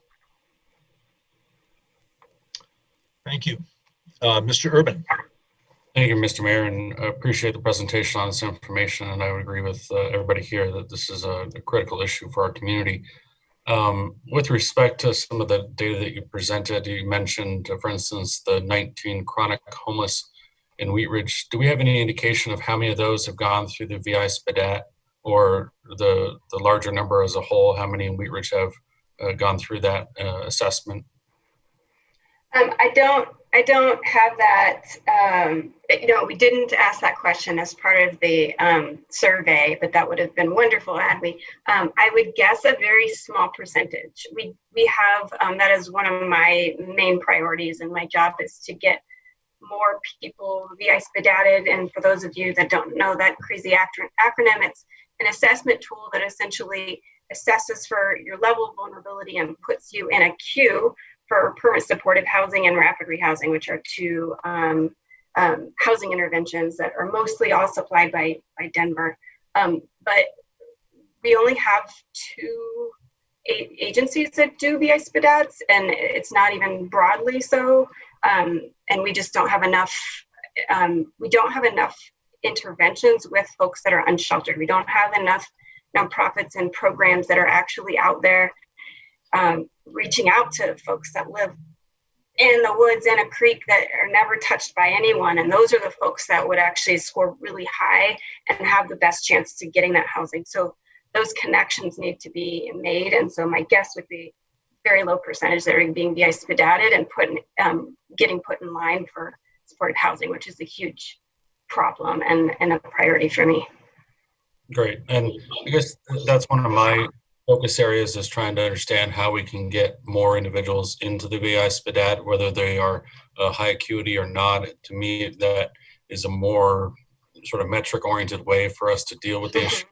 The point in time and the comprehensive count gives us an idea of sort of the climate of homelessness, but I'm looking more at the weather and the individual situations, and trying to figure out how do we move those that are in our community through this situation on to the next step. When I speak with some of our residents who are experiencing homelessness, my question to them is, what's the next step? Where are you headed to next? What are you working on right now? And that's a sort of a common theme that our residents experiencing homelessness may not hear enough from our fellow neighbors is, how can we help you move on to your next step, or where you're going next? And the VI SPDAT, in my experience, has been able to, regardless of where they score on that, it's a concrete step in the right direction to help them understand that they are, quote unquote, in the system. And if they're not in the system, we don't really know how to help them. And we had a public comment from the Front Range Outreach Group, which indicated that they were a part of the continuum of care, but I didn't see their name on the list of continuum of care, and we don't have a whole lot of resources from the COC in Jefferson County. So if Wheat Ridge were to go to more of an independent contractor as opposed to an employee-oriented approach to this, is there an organization or several organizations that would apply to be that independent contractor? My impression is, yeah, I've had several organizations reach out to me with interest. And I think there's several that have that capacity and that infrastructure that would enable a navigator to, on day one, just launch and to get going. Wouldn't have, they already have programs in place and infrastructure. They already have the SPDATs. They already do the SPDATs. They use the HMIS database. Like they would, so there's a 3 or so that I can think of, but there may be more that have interest that I haven't talked with. That would be a really good fit, I think, for the model. So when we first talked about this homeless navigator position, that was one of the items that I had asked us to consider, is whether or not we can, quote unquote, outsource this to a third party as opposed to bringing it in-house, simply because of that expertise in that arena. Back when I was administering the Colorado Foreclosure Hotline, we had to apply to the state of Colorado to become the recipient of the grant to administer the foreclosure hotline. We couldn't just do that, and it wasn't the state doing it. It was the organization I worked for at the time called Brothers Redevelopment. And so in this similar situation, I would ask the city, or for us to consider issuing an RFP or some other kind of request for proposals from organizations to see how they could help us meet this need of a homeless navigator, and try to come up with some metrics as to how we can gauge their effectiveness in this. So I don't know what everybody else's thoughts are on that, but I'd like us to look at that.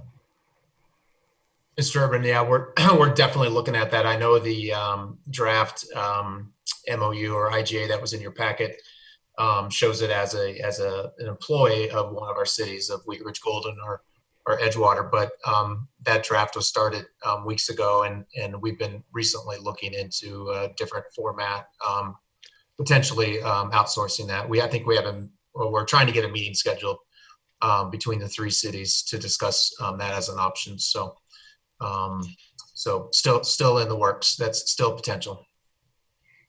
And just one last thing, I would ask us to also include MDHI in the conversation as well. As much as Jefferson County has done a great job and been able to provide us a lot of resources, the overarching continuum of care and the expertise that MDHI has on this would be helpful to us as well.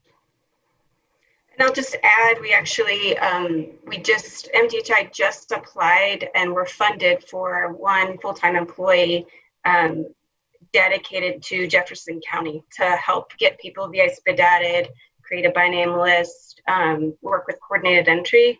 And that was funded through Community First Foundation Housing and Stability RFP. So we're really excited. I just got the job description today, and they will be a part of this as well.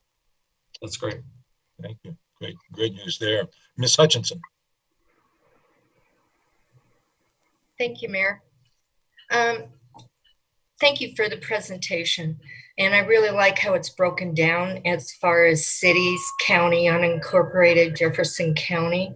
And I look at the services needed, okay, for sure. It's housing, food, transportation. Food seems to be kind of out there. I mean, people are getting food one way or another, it seems like. But then I look at the barriers to services. And out of the top 3 barriers is transportation. So if this is a barrier of every city in the county, unincorporated Jefferson County, what is being done? I think homeless people know how to move around. So they need, I did see where there were bus passes that were available or whatever. If they are able to go to a place to find out about resources, it seems to me they aren't able to do that because they have an issue with transportation. Maybe they're just walking or whatever. So how can the issue of transportation be handled so that they can get the information like about shelter and things instead of people going to where the homeless are? I think that if they want to get help and they have a way of getting there, they could do this. So this is a barrier for every single city, and it's high up there percentage wise. So how can the issue of transportation be helped? Because I'm very interested, we can talk and talk and talk about this. I'm very interested in problem solving. And to think that the homeless aren't able to want to get out of it, some don't, but some do. And if they have this, like transportation to where they can go and find out about resources, Jeffco Action, other places out there, just have it. How can that happen? I'm just wondering.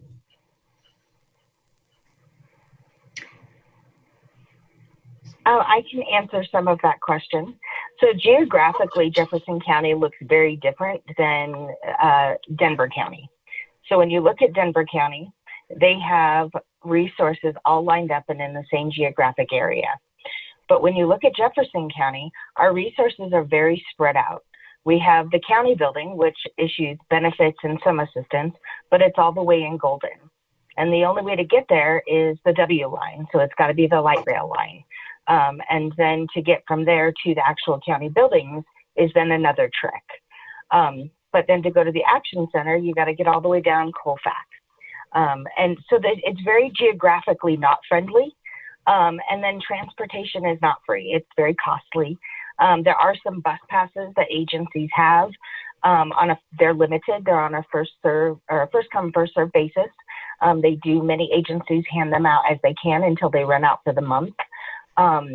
They're expensive. We pay full price even at the county for a bus pass. So they are not budget friendly either when you're buying in mass quantities. So transportation is an issue, and it's a really good one that we'd like to find a solution for. But right now what we have is we're meeting people where they're at. The navigation teams are going out there. We are trying to eliminate the barrier by, if you need help filling out your food stamp application, I will meet you on the I-70 ramp and we will sit down and do it together and I will take it in for you. Or we can sit down and we can open up my computer and we can fill it out online. We're also handing out bus passes again like we can. There's been some really great ride sharing options that have been brought up due to COVID, some rides like that, but transportation is a huge issue that we're trying to work through, an expensive issue. And I'm just wondering about that because I know that seniors can get a discount. Okay, I also know kids that go to school can get discount if they're free and reduced lunch and things like that. Why can't this program kind of fit into that? And I know that homeless ride the light rail up to the Taj Mahal because I've seen them up there and things like that. But instead of paying full price, there should be some way to work this out if we're trying to get help and to end this try to help with this situation, there should be discounts. There's no way that I think that they should have to pay full price when there's other discounts that are out there for people. We'll probably work with R2D. Ms. Nosler, I'm sorry, Ms. Nosler. Okay, thanks, Mayor. I just have a couple more things. One, I really agree with Councilmember Urban about potentially not going for like actual employees, but particularly looking at an independent contractor to work with for this program so that we can hopefully try and keep it as dynamic as possible, just because it's such a fluid and changing space. So wanted to let everybody know that. And then also, I wanted to speak a little bit more about how like Patrick, what you mentioned was that, you know, business owners, residents, property owners call the police instead of other resources to deal with people on their property or, you know, trash left over afterwards. How does the Navigator program fit into helping resolve the issue of it not being, you know, put into that kind of into the police realm instead of just, you know, keeping it in that kind of community engagement service, getting people resources that they need? I'll jump in there real quick, and maybe, I don't know if you can speak to that too, but and the police chief and Jim, division chief Lawrence, will speak to what our police department does do. We still provide responses and services to certain things that involve homeless folks. But maybe I'll let Yvette speak to how they maybe communicate or are helping with that other issue. Absolutely, I can speak to that. Lakewood, and Kelly can probably speak to this even better. The city of Lakewood has is a phenomenal example of this. Their navigator is actually embedded into their community action team. And so she has built a different type of rapport with the community. She's out with that team. All of those referrals are coming directly to her.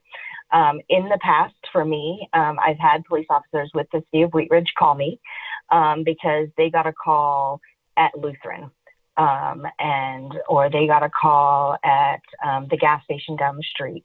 And so I am available. I'm taking referral calls. I'm going out there. I'm meeting with them.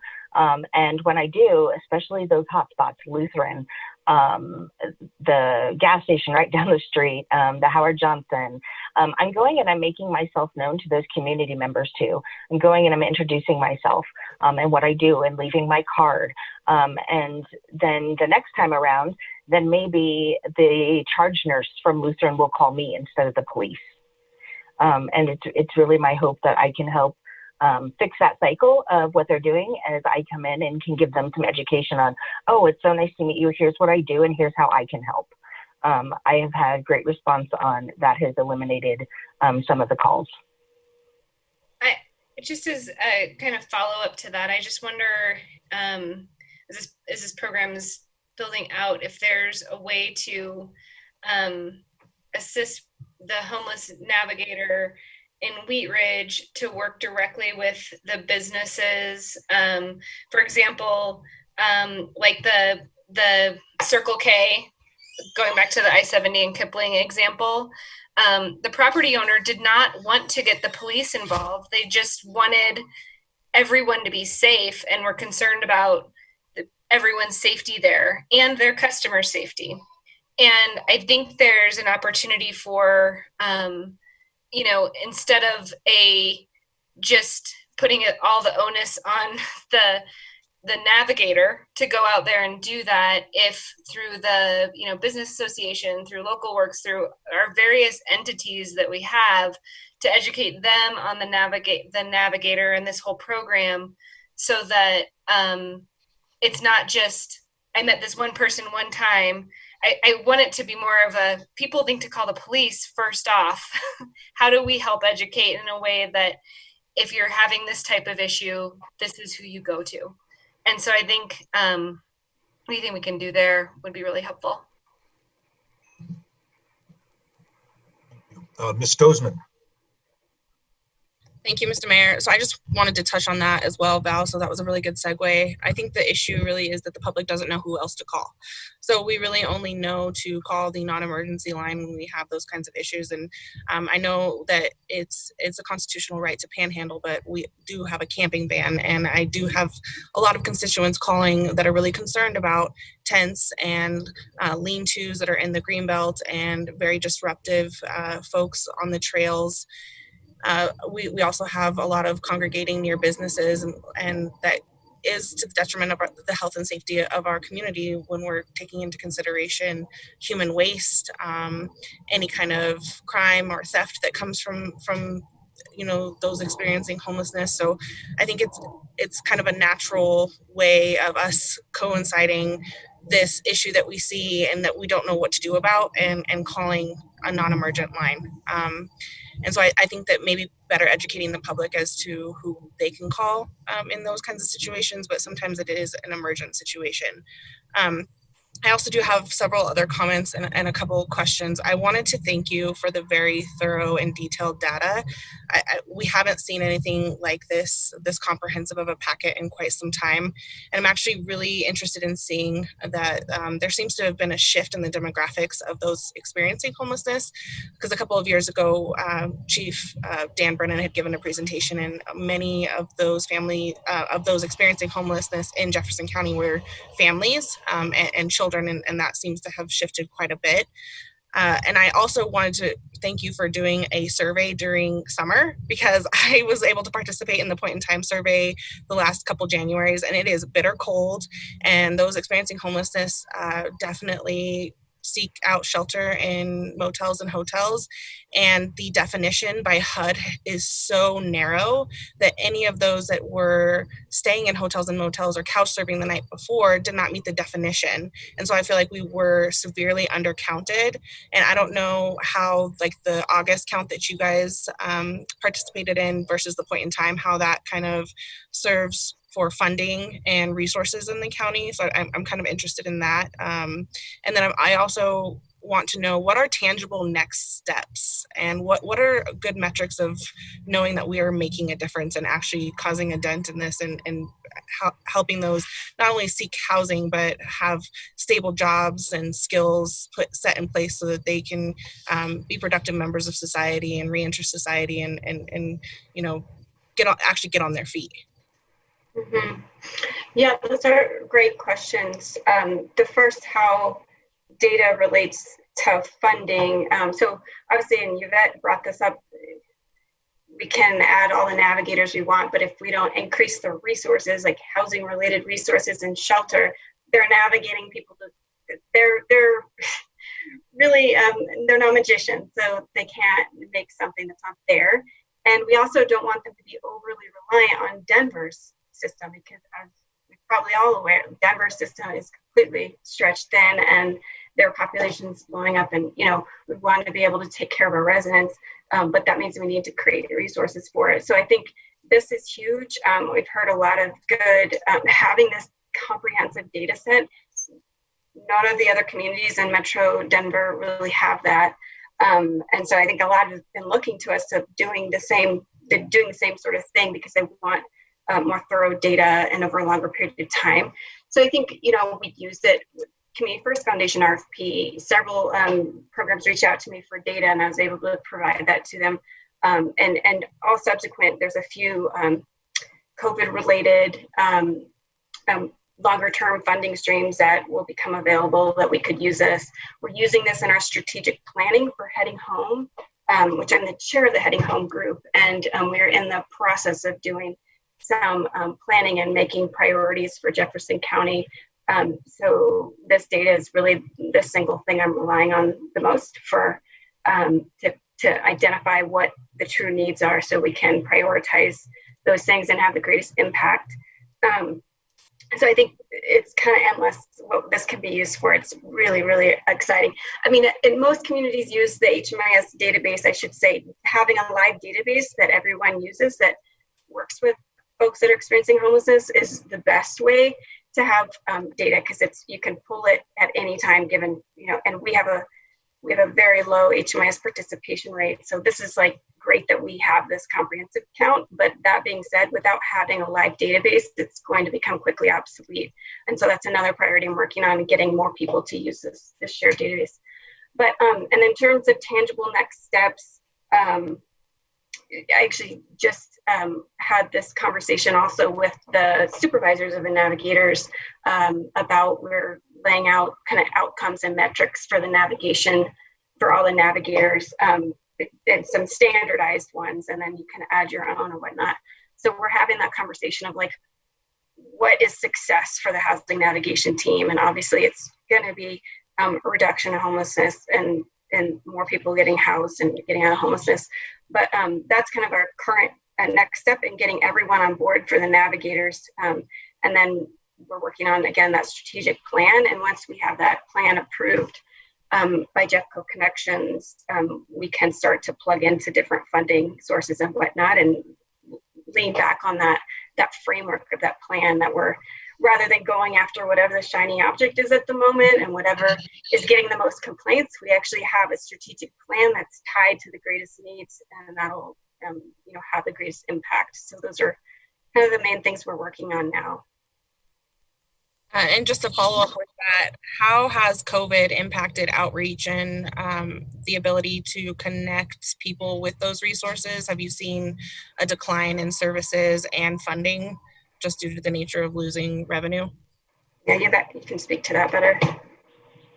Yeah, absolutely.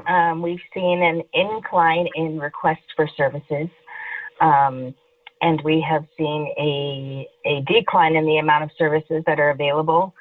People are definitely starting to open back up. We have teletherapy going on again.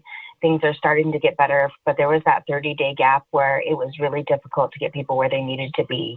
Some of our, I say not our, but some of the shelters in the Denver area that we were partnering with, they had to close their doors. Some of the shelters, Family Promise is a shelter that straddles Jeffco and Denver. They lost their volunteer base and could not run.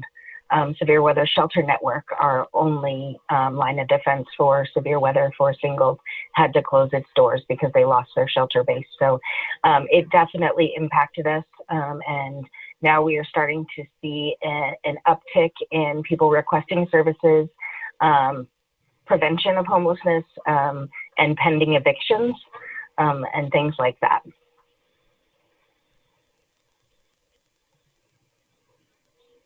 Thank you. That's all. Thank you very much. Additional questions from council? Well, I want to thank you, Yvette and Kelly, for bringing us a really informative report and a very good discussion. This is one of the issues that I get more calls about this issue than anything else that goes on in our city. I know that our citizens are concerned. I would be, interested to stay in touch with what we can do as a council or how we can marshal our resources to make this, to help move this forward. Mr. Goff. I was just going to remind you, Mr. Mayor, we do have some more presentations on this issue. I wasn't sure if you were wrapping up. Oh, okay. I guess I didn't. Okay, I'm sorry. Go ahead. You can turn it over to Mary Ann real quickly. She would give us an update on what we're doing on getting a navigator for Wheat Ridge. Okay. And we have the PD, the police department, after Mary Ann. Okay, well, I tell you what, we've been meeting now for 2 hours, so we're going to take a 10-minute break now, and then we will come back with Ms. Schilling and our police report as soon as we get back. So we'll be back, about 10 minutes from now. Thank you.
like that everyone, just about everyone is back in place. Let us reconvene our meeting now, and I will go to Ms. Schilling. Great, thank you. I'm Marian Schilling, assistant to the city manager, and I'm going to talk briefly about what the city is currently doing regarding the navigation program. It was mentioned a little bit earlier, but I'm just going to give a little bit of history. So as you may remember, the city approved a half-time homeless navigator as part of the 2020 adopted budget. This position was funded through the Crime Prevention Fund in the police department. The city originally posted the part-time position back in December, but was unable to fill the role after interviewing several candidates. And then when the pandemic started, we actually froze the position for the time being, which ended up being really helpful for reevaluating our strategy and our process. One unanticipated issue that we found was that by housing the position in the police department, it actually wouldn't allow access to the county's homeless management information system, which, as Kelly mentioned earlier, is a homeless database currently being used by the county and the navigator. So as part of the reevaluation of this role, we were looking into moving this position into the city manager's office in order to allow access to this really helpful database. Additionally, since March, the city has spoken with the neighboring cities, Golden and Edgewater. Golden is also having difficulty filling a part-time position, and Edgewater actually didn't originally plan to hire a navigator, but has since found that it needs a little bit more homeless support than it originally anticipated. So the three cities are now working toward the hiring of one homeless navigator to share amongst the three cities. At this time, like Councilmember Urban mentioned, it has not been determined if this is going to be an in-house position or if it's going to be contracted with an agency, but both options are currently being considered. So the plan at the moment is that Wheat Ridge will be the city to hire the full-time homeless navigator position, and both Golden and Edgewater will allocate financial or staff resources to facilitate the work of the homeless navigator. The idea is to start with one navigator first and then go from there. The draft IGA was included in your council packet. So we're really excited about the partnership, and we hope to move on it really quickly. So that is the current update on what we're doing for our navigation program. So at this time, I will turn it over to Chief Murtha and Division Chief Lorenz to provide an update in the police department. All right, Chiefs, take it away. Thank you, Ms. Schilling. Thank you, Marianne. Good evening, Mr. Mayor and members of the council. Marianne, I'm going to try and share this screen, so bear with me here.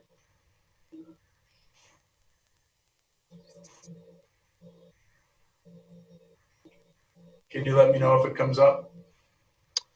We're on, it's on the screen. All right, we're making progress. I wanted to give some perspective. I think Kelly and Yvette did a really good job of educating and all of us on the current state of persons experiencing homelessness. I wanted to give the police department's perspective, and I think as Councilor Val Nasser pointed out, our realm sort of where we're at and what we can do and what we can't do.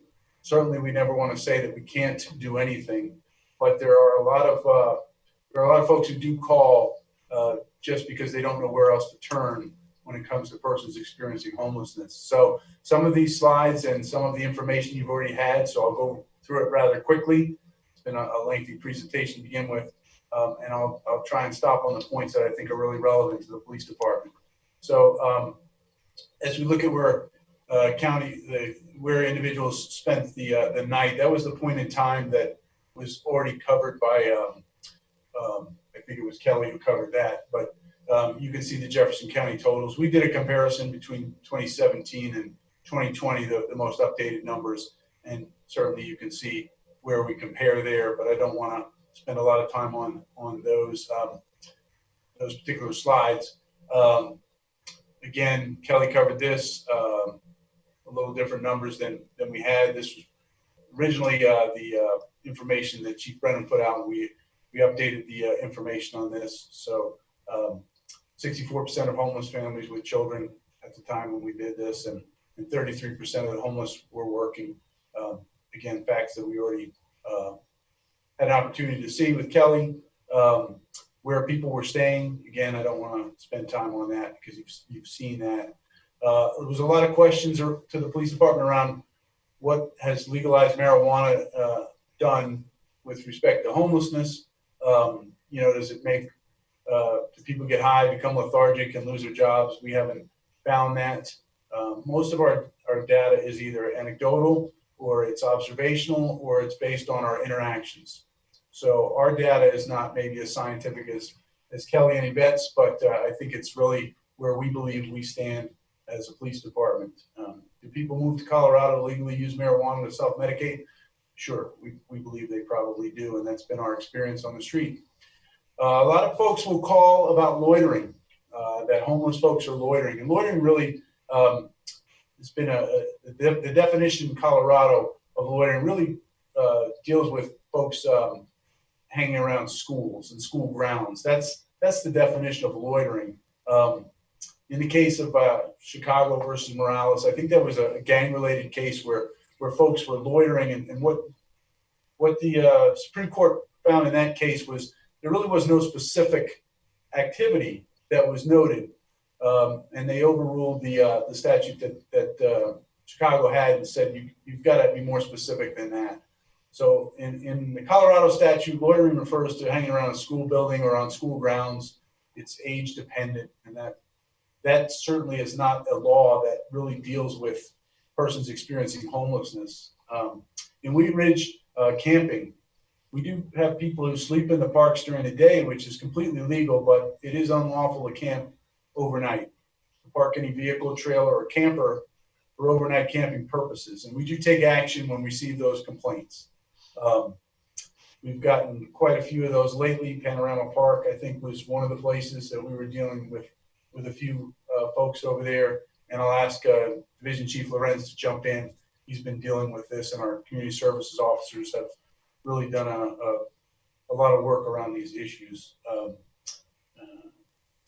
Panhandling, begging, or solicitation. Brown versus the City of Grand Junction is where we get our guidance from. Colorado Supreme Court, I think it was, ruled on that. I'm not 100% sure it was the Colorado Supreme Court, but Federal District Court. Yeah. Federal District Court ruled on that, basically saying that charitable panhandling is a constitutional right. So while we get a lot of calls because of the appearance of panhandling, this is really where we take our guidance. We can't go out there and just interact with folks. As a matter of fact, with the new Senate Bill 2217, unless we have real grounds to go out, we can't really even go out and contact these folks anymore unless we're trying to provide a service to them. So we're hamstringed two ways on this one.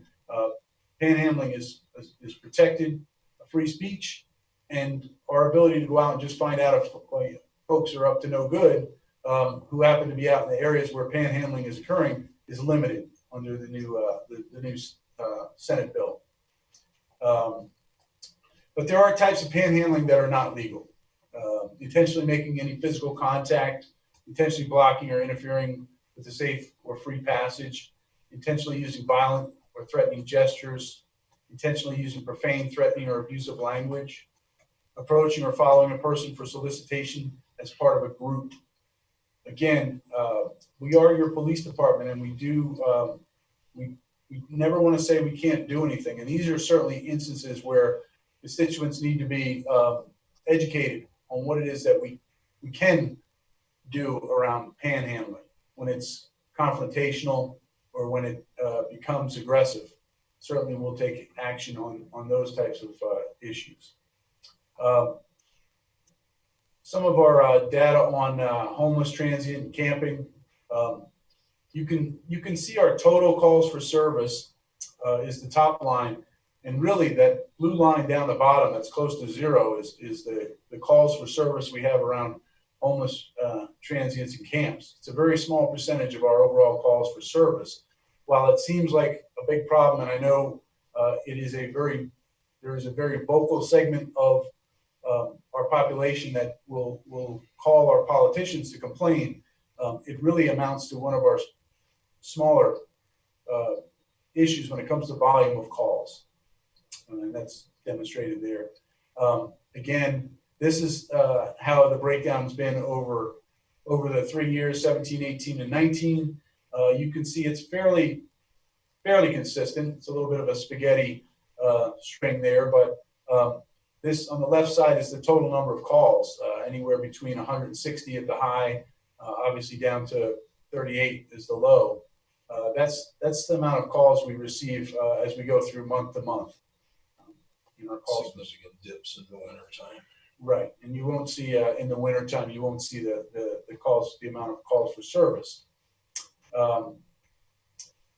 We've talked about this before. Where are we getting most of our calls for service? 2020, top calls for service. You could probably imagine the American Motel, Chase Bank, King Soopers, Cousins RV, and Circle K. We talked about Circle K a couple of times as an ongoing issue. We're aware of it, and we work with the ownership there, and we have our community service officers do a lot of patrols in that area to try and help out. These are generally our top calls for service overall: unwanted parties, welfare checks, medical information, ordinance violation, and disturbance. So while we think of calls around homelessness, these are generally other calls. Some of them can be crossovers as well. This graph here, homelessness, transient camping calls for service. You can see the calls where we were able to pull out a reference to homelessness. These are the number of calls on the left-hand side, and these are the types of calls, obviously, on the bottom. Thefts are the only ones that really have jumped up in 2019, and we're doing some more review of 2020 so far. But you can see the total number is not so alarming. It's not as alarming as it may sound when you get calls from your constituents again. So police efforts, we've started our Crossroads project where we go and we interact with our business community. One of the counselors mentioned tonight some of the concerns of the business community. We're proactive in going out, talking to the business community, seeing if there's any issues they have. A lot of times, many times, it's issues around persons experiencing homelessness, and we'll try and work with those individuals or groups, either to find to relocate them if they're on private property, or connect them with services if we can. Directed patrols on the Greenbelt. We'll see some bike officers and other patrols there. That's an overtime project that we work on to try and keep the Greenbelt safe and make sure there aren't any folks down there who are causing any trouble for individuals. We do our Greenbelt assessments periodically. Our meetings with CDOT are ongoing. CDOT does a lot of cleanup, especially on the under the interstates. I put out an email a week or two ago, and I was trying to explain why you might see more people. They might be more visible, those folks who are experiencing homelessness. And some of these cleanups certainly move people from areas where they're less visible to areas where they tend to be more visible. Interrupted services, we talked about that earlier. We have trouble right now. We're in a bit of a predicament because some of the folks out there do cause trouble, and in the past we've been able to bring them before a judge or to jail for their crimes or their warrants, and many of them end up in jail, or some of them end up in jail. That's not really an option right now with COVID and the issues going on in the jail. They don't accept warrants, especially low-level warrants. So that none of the folks that are causing trouble are necessarily getting removed unless it's serious. We also have, displacement from our cleanups, and we have a lot of our faith and other groups that are unable to provide the services that we want to connect people to when we encounter them. Certainly, we already talked about the severe weather network, shelter network, and our cleanups. Our cleanup efforts are ongoing.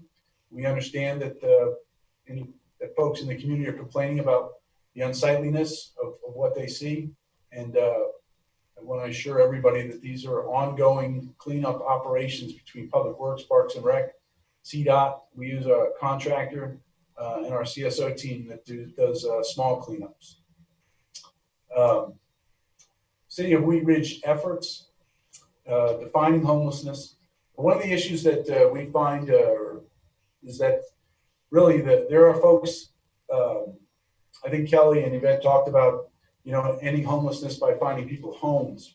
One of the problems that we find, our experience is that that comes with a lot of rules. And some of the folks who are experiencing homelessness don't want to be tied to rules. So they will opt not to take shelter in lieu of the freedom that they have from camping out. So we have really a group of folks who are unable to follow the rules or know that they don't want to follow the rules, and they will opt to live on the streets. Then there's a lot of folks who are couch surfing, and that's where the majority of our homeless are, and they're more out of sight. They're the ones that we don't encounter quite as much. Legal issues we talked about, public safety systems approach, I'll touch on in a second. Kelly and Yvette already talked about emergency housing options, so I won't go through that again. Funding opportunities, and of course, we've already talked about our homeless navigator, Marianne talked about that. We've seen the impacts of COVID-19 in the police department. Just by way of history, I know we've been through a long presentation tonight, but police departments got homelessness, mental health issues that come along with it, and some of the other issues by default. And while we do receive training and we do pride ourselves in our ability to do a fairly good job around it, it wasn't something we asked for. It wasn't something that was in really until the 80s, maybe in 90s, really a police department function. Quite frankly, we were never funded for it. So when folks say they want to defund the police department and move the money, I'm always interested in where they think the money came from that came to the police department. We were just told to go out and deal with it, and that's what we've been doing. But I think we all welcome more resources and more attention, and I certainly thank the council for taking time to look into it and give a little direction on where they see homelessness going. So talked about a systems approach, strategic and data-driven method. I think Mr. Urban commented on that. We believe in that as well in the police department, allocation of resources, services, and programs that best suit those experiencing homelessness need, connecting those two. So we've talked for quite a few minutes about local organizations that can help. We have a list of them. We provide them to folks experiencing homelessness. And I want to wrap up by saying that Division Chief Lorenz has other information, and I'll let him comment because he's been working on this for quite some time, and he knows these issues quite well. Jim? Wow, I think the Chief's covered it real well, and of course Kelly and Yvette, they really know their stuff. We're really glad to be working with them, and hopefully a homeless navigator for here in Wheat Ridge. I don't know that I have more to add, and we can go on to questions if you have any. Happy to answer any questions I can.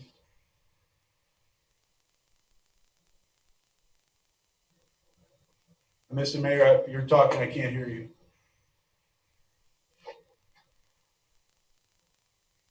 Helps for me to put on my microphone. So thank you very much. We will see if we have any questions from council. Mr. Urban.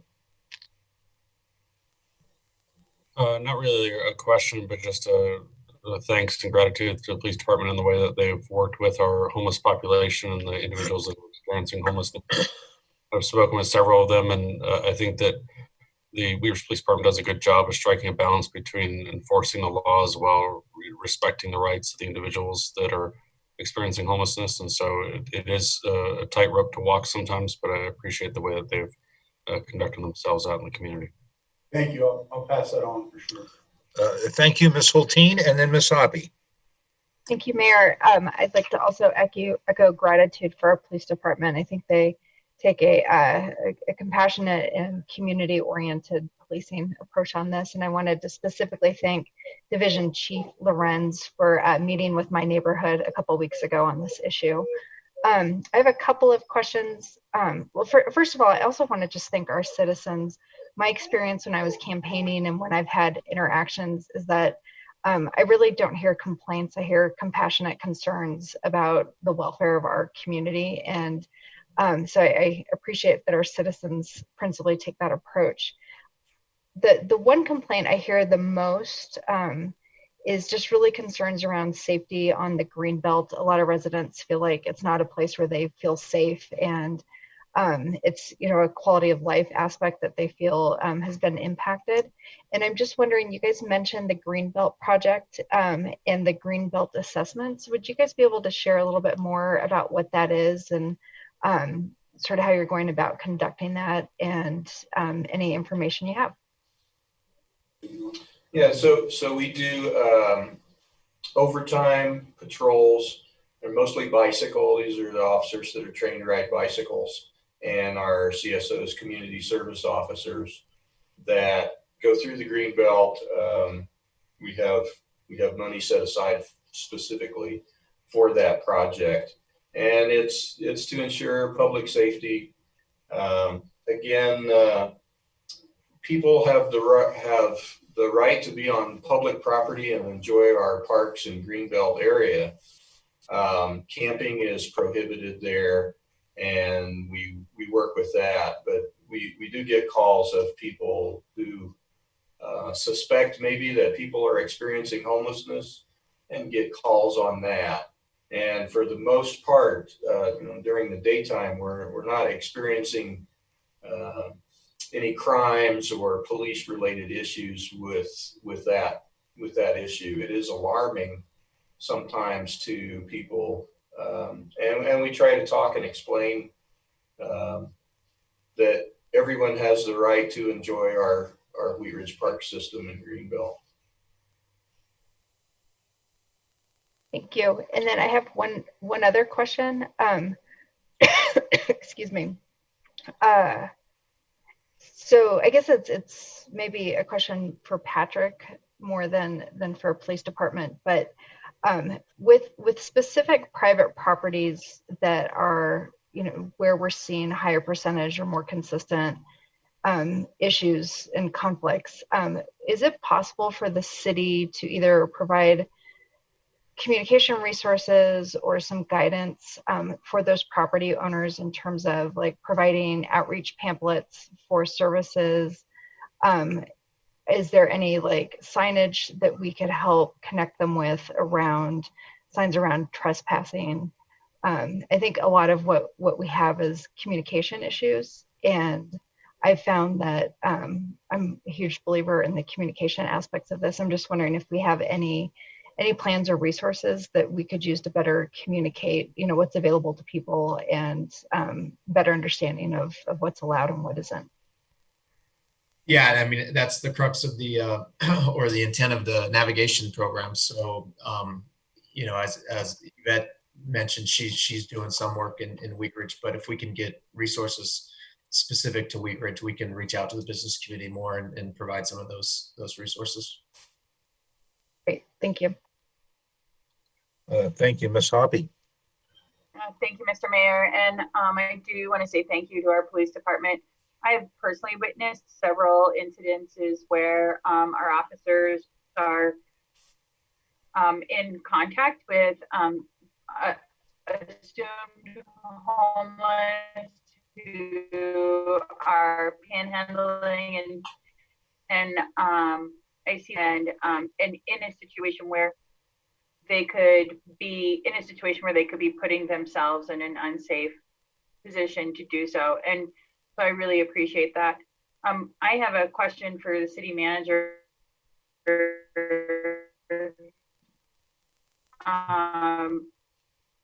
breaking up a little bit on us. Some of the resources,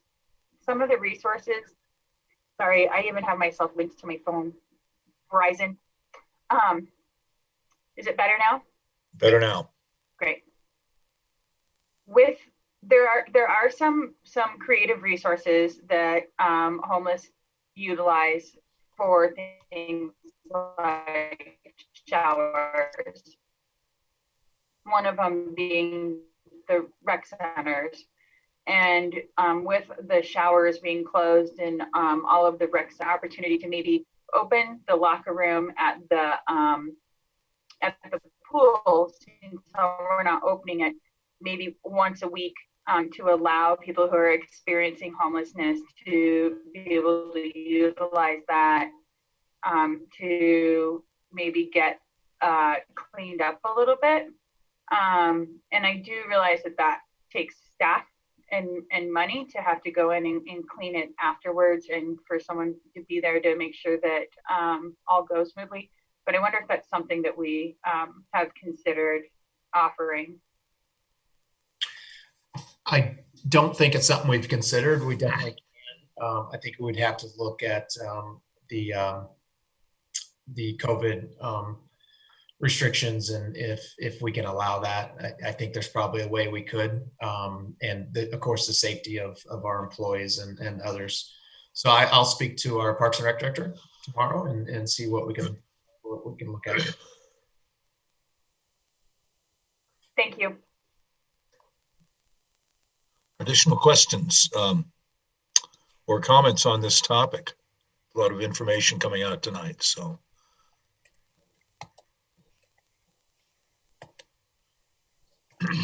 Any more discussion? Okay, now, Mr. Goff, have we finished? You weren't looking for any action on this item, or this is really a reporting exercise?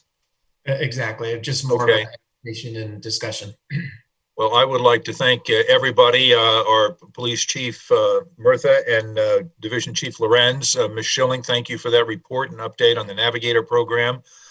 Thank you, Ms. Barker and Ms. Gallegos, for briefing us on the homeless issue. As I said earlier, it's a vital concern to our community. It's an issue that we are addressing and will continue to address in the future. So thank you for bringing us this report. That concludes item number 2. And we will go to our third agenda item, and this is our noise ordinance. And I'll go to Mr. Goff. Do we have a staff presentation on this? We do. I'll try to keep it fairly short, which I can.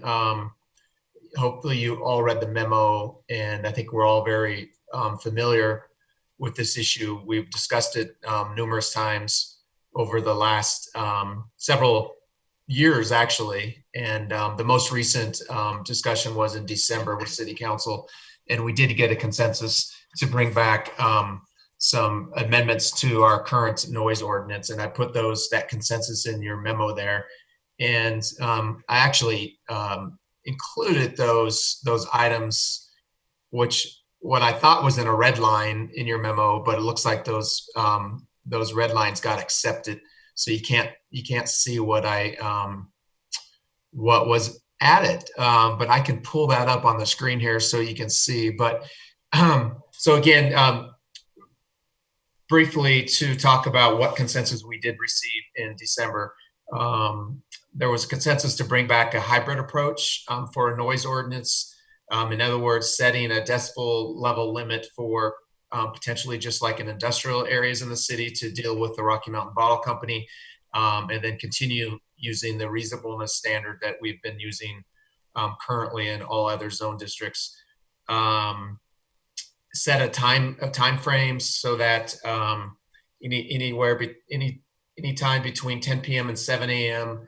Unreasonable noise is especially prohibited during that time period. Create a permit process so certain events and activities and businesses can apply for a permit to go outside of these boundaries that are in noise ordinance for a certain period of time, and then change the distance that is measured for unreasonable noise. Our current code says if it's 25 feet from the property line, it's considered, it can be considered unreasonable. The direction was to change that to 50 feet, then to provide certain exemptions in the code for construction and road improvements and fire and police services and different things like that. So that was the consensus. And we won't go over all the prior action unless you have questions, but let me pull up the actual red line version that I have. Let me see if I can share my screen here real quick.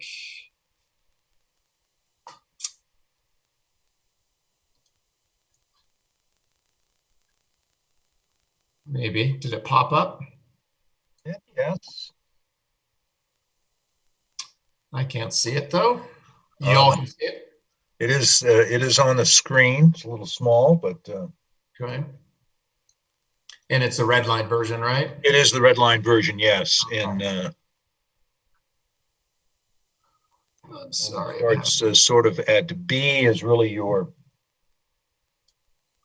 Okay, so I included in your staff memo the current city code, section 16103 on unreasonable noise disturbing the peace. It's fairly short, as you can tell. Everything in black type was the current code. Anything in red is what I included based on the consensus that we received. So in section A, 1, you can see we just changed the 25 to 50 feet. So any noise or sound which is audible 50 feet or more from a mobile noise or sound source is considered unreasonable. Section 3, any noise, sound source, or any person or group of persons engaged in loud and continuing activities which are audible 50 feet or more is considered unreasonable. And then we added a section B, where we included a decibel level restriction for industrial zoned areas. You see, I just added a little chart there. So any noise coming from an industrial zone property cannot emit into a residential zone district. The decibel reading cannot be louder or more than 55 during the day and 50 at night. Into a commercial zone district, 65, 60, and then into another industrial zone district, 80 and 75. And that's pretty standard what you find in most noise ordinances across the country for an industrial zone district. And then section C, you can all see that. That's a whole new section added for a permit process to allow a business to apply for a permit. And I think I put in here just for a conversation starter that they could apply for 6 permits throughout a 1-year period. This would allow them to exceed the reasonableness standards for music or loud noises, amplified sound for a certain period of time. And then the last section that we added was section E, and that is just the exemptions that City Council asked for. So there's exemptions for emergency work conducted by the city, law enforcement, ambulance, fire operations, and really any city sponsored events. So like the Carnation Festival, the fireworks, those would be exempted from the noise ordinance. So that was pretty quick, but because of the hour, I just want to make sure that we have plenty of time for questions with City Council and further direction. Okay, thank you very much. So we will open this up for questions from council. So if you have a question, Ms. Weaver, first. Could you just remind me sort of the status of, because I remember talking about this before November of last year when the decibel readings were much higher in the neighborhood around the bottling plant. What are those reading now after the sound equipment has been put in? Have there been any sort of official, I remember this conversation about it being very difficult to read decibels and all of that. And I was just kind of curious. And I remember the enforcement of this being very difficult due to that. What are your thoughts, Patrick, on sort of how do people sort of remedy the situation that we heard about earlier tonight? Well, first of all, there were definitely improvements made. I've heard from some of the neighborhood that they weren't even sure if some sound mitigation improvements were made. My understanding they were last winter. And my understanding was that the Rocky Mountain Bottle Company did send out communication to the neighborhood. We gave them addresses for everybody that lived in the vicinity with an update on the progress, and maybe that didn't happen. I think there may be representatives from Rocky Mountain Bottle Company still on the line if they'd like to answer any of these questions. But my understanding is they felt that the the mitigation improvements they made made a difference and got the decibel back to pre-furnace improvements. The city of Wheat Ridge doesn't have decibel readers, and we currently just purchased one just to start playing with it in case council wanted to go that direction. So we were going to go up and start doing some readings in different parts of the city to kind of get a gauge. But you're right, it's very difficult. You have to be trained. You have to have the right calibrated system because there's ambient noise. And even heard from some of the speakers this evening, if the wind is blowing just the right direction, that totally changes of the sound levels. So my understanding was that the improvements were put in and they made somewhat of a difference, but you've heard tonight that that may not be the case. I had staff go out from the police department in February and canvass the community, the neighborhood out there a little bit, and they didn't receive any negative responses at that time. That was in February. Sure. But I think it was council members Nosterbeck and Leah Dozman that received I think some emails in March and then again in June from the neighborhood saying that it's still an issue. Sure. Okay. Well, and I think my question, now that you've answered that, and I really appreciate that, before we hear from the bottling company, is the onus on us as the city to be monitoring this, or is the onus on them to be checking how this noise broadcasts out in the different directions? I'm just kind of curious. I mean, because it just sounds like constituents are really upset and we're not able to give a really good answer on who and where and how we measure it and answer the question. Well, I can tell you that they are being a very good partner and trying to work with us, and they want to find a solution to this. Mm-hmm. And they have spent several $100,000 on these initial improvements. Unfortunately, those don't seem to be helping enough. We currently have the code that's in your packet that we can enforce. And maybe if Mr. Lawrence or Chief Murtha is still on, they could speak to the enforcement based on our current code and how we can and cannot enforce based on a reasonableness standard, right? Up in that neighborhood. Right. Yep. We're still on, Patrick. Okay. One of you maybe speak to that based on our current code, what's our enforcement ability? It's complicated, I guess you would say. It is. How do we, how do we get people out there to answer the complaints and talk to the people and then do some kind of a measurement or an observation? Obviously, a person that lives in a place that's experiencing noise is not the same as a police officer that's driving by, that we just are aware of that, or if we're there on a call, is it necessarily disturbing to that officer at the time? So it is pretty complicated, and I think we like the decibel kind of system that Patrick has put in there. There are some complications with that I think we can work through, but I think that's probably the fair way to handle that kind of an issue, and to continue to work with companies or businesses that like Rocky Mountain Bottling to determine, how do we get through this, work with the neighborhood. We've done work with Jefferson County Mediation in the past for some issues, not necessarily Rocky Mountain Bottling, but other issues, where the neighborhood has come up with their own system and worked out the problem to some degree, and that's been pretty successful. So we want to continue to work in that area.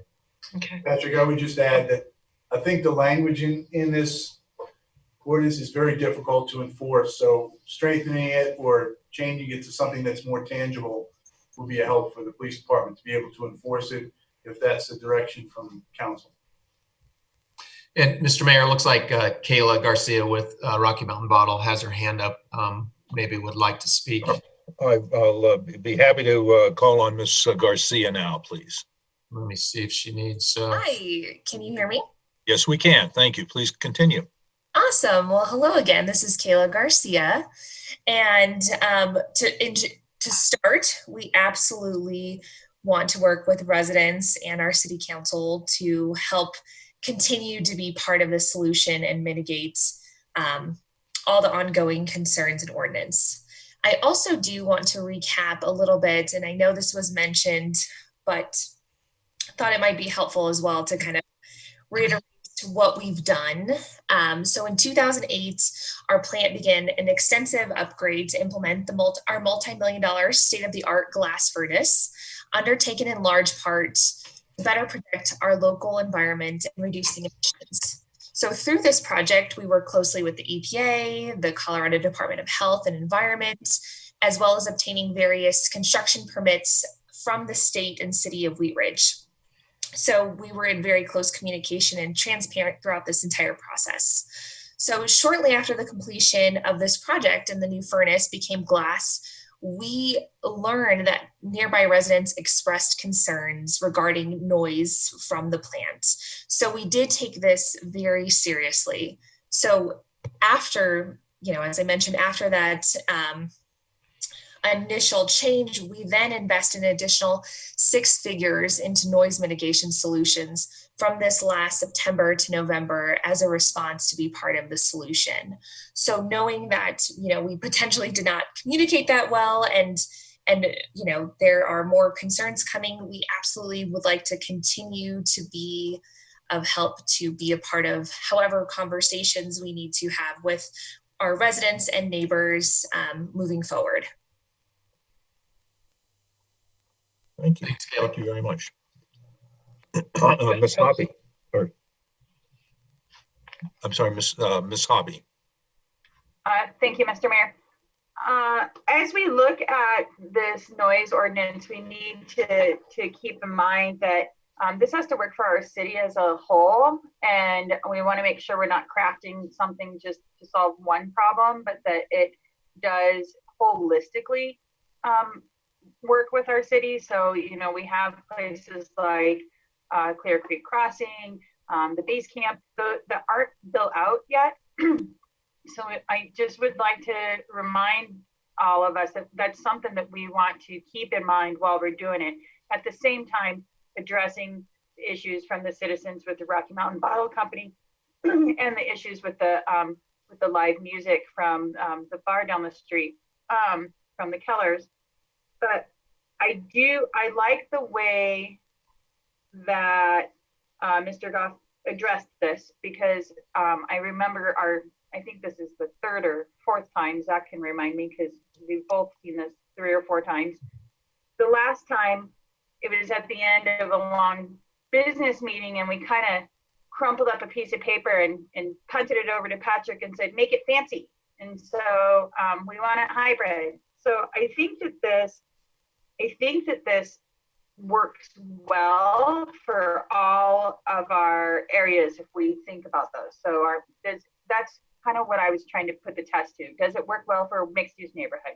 Does it work well for industrial? Does it work well for the apartment complex that's going to be near the hospital? Does it work well for the light rail station? So I just want to say that I do appreciate all the work that's gone into this. Could it use maybe a few tweaks here and there? Yes. But one thing I do want to ask as I read through it, I didn't see any exemption for construction activities done by like a private contractor. I saw city construction activities, but I didn't see anything like for a general contractor if they're building a new home or getting a roof or things like that. Is that in there somewhere, Patrick, that I didn't read right? It's addressed in a different section of the code, construction hours, 7 to 7. Super, thank you. Ms. Hulteen, and then Mr. Urban, and then Ms. Hutchinson. Thank you, Mr. Mayor. I'm interested in seeing if we can address the concern that was raised by the neighbors off 44th about businesses interpreting the 15-minute restriction to being they can play for 15 minutes, stop for 5, and then start again and be in compliance. I'm not exactly sure the best way to address that. I'm wondering if maybe it's a maximum number of minutes an hour, or if there's some other constraint we can put on that so that that interpretation isn't seen as a loophole. And I'm open to any suggestions from my peers or the city manager. And we also do have Mr. Dawes on the line, I believe, to talk about the legalese of maybe some options there. And you know, one way to take care of it is just to strike continuing for a minimum of 15 minutes.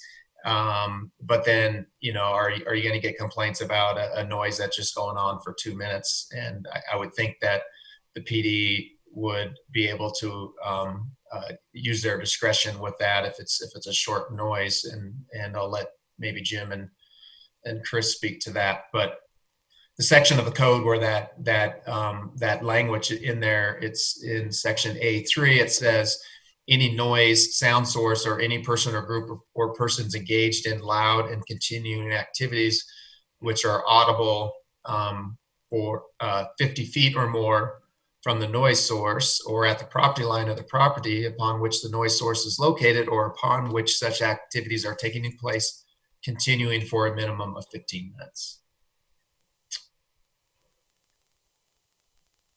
Yep, Patrick, I don't know if you wanted us to comment on that, but yeah, we certainly we try and mediate a lot of these noise disputes because it's such an intangible sort of, well, I guess it's perception really is what we're dealing with here.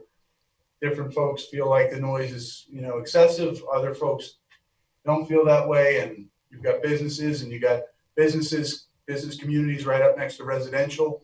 So it gets complicated for the average, you know, 25-year-old patrol officer and their supervisor to kind of come together and figure it out. But we do work to mitigate the noise, and generally we get compliance from people. We do allow for short-term noise, like you suggested, if there's purpose to it and it's going to end rather quickly. This business about 15 minutes of playing and then taking a break, that's a difficult one just because, again, the ordinance isn't really worded very well. I'd ask if Mr. Dahl's on, if he wants to weigh in, but Jim might also have some insight into that. Anything to add to that, Jim?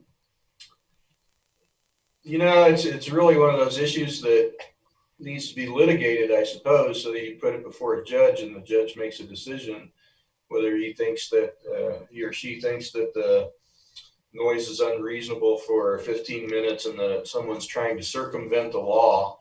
And then you'll have attorneys from both sides that would argue one way or another. So it can be complicated. I suppose if we had some rulings, then maybe we could go at one direction or the other.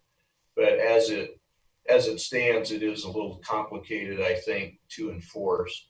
And I think Mr. Dahl could maybe comment on that. Well, Mr. Dahl, looks like that the ball is coming into your court. Okay, thanks. Yes, I think that we can certainly draft some language around that. And looking at that subsection, I don't have all the words right to hand, but I've got sort of an approach with something like add to that section. Pardon me, it's no defense to an enforcement of a violation under this section or the persons generating the noise to periodically cease generating such noise in order to avoid prosecution. I can improve upon that, but you see where I'm headed. Yeah. And I think that that's the kind of language that would be of assistance to the police department and helpful when the prosecutor is in front of the municipal court judge. Thank you. I have Mr. Urban up next. Thank you, Mr. Mayor. And looking through this, I couldn't quite tell, does highway noise or highway traffic fall into this decibel reading? Because that would generally be above the 80 decibel within 50 feet. of the highway. Do we have any sort of carve out or description of how that's exempted? Yeah, Mr. Urban, I believe that comes into the training of who's using the decibel readers, taking into account ambient noise and noise. And Jim, Division Chief Lorenz just purchased a decibel reader. I'm not sure if he's got any comments on that, on the training that would be required for that to deal with ambient noise. Yeah, we just have it in the box. I don't know that we've got it yesterday. But in reference to the traffic, I know that City of Vail had a big issue because of that valley that they're in, and they worked a noise ordinance out there.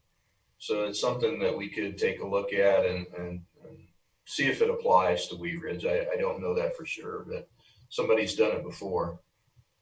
But I guess the other concern I have is it relates to, obviously, in certain areas of the city, there can be mitigation done for noise of I-70 coming into the neighborhoods and whatnot. But I just want to make sure that whatever ordinance we create doesn't impact future construction or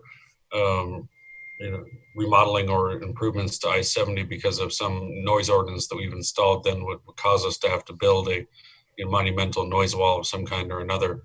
And just wanted to make to understand how this particular ordinance would impact future construction along I-70, and that may not be a concern. I don't know. Are you talking about the actual construction, Mr. Urban, or the noise from increased traffic?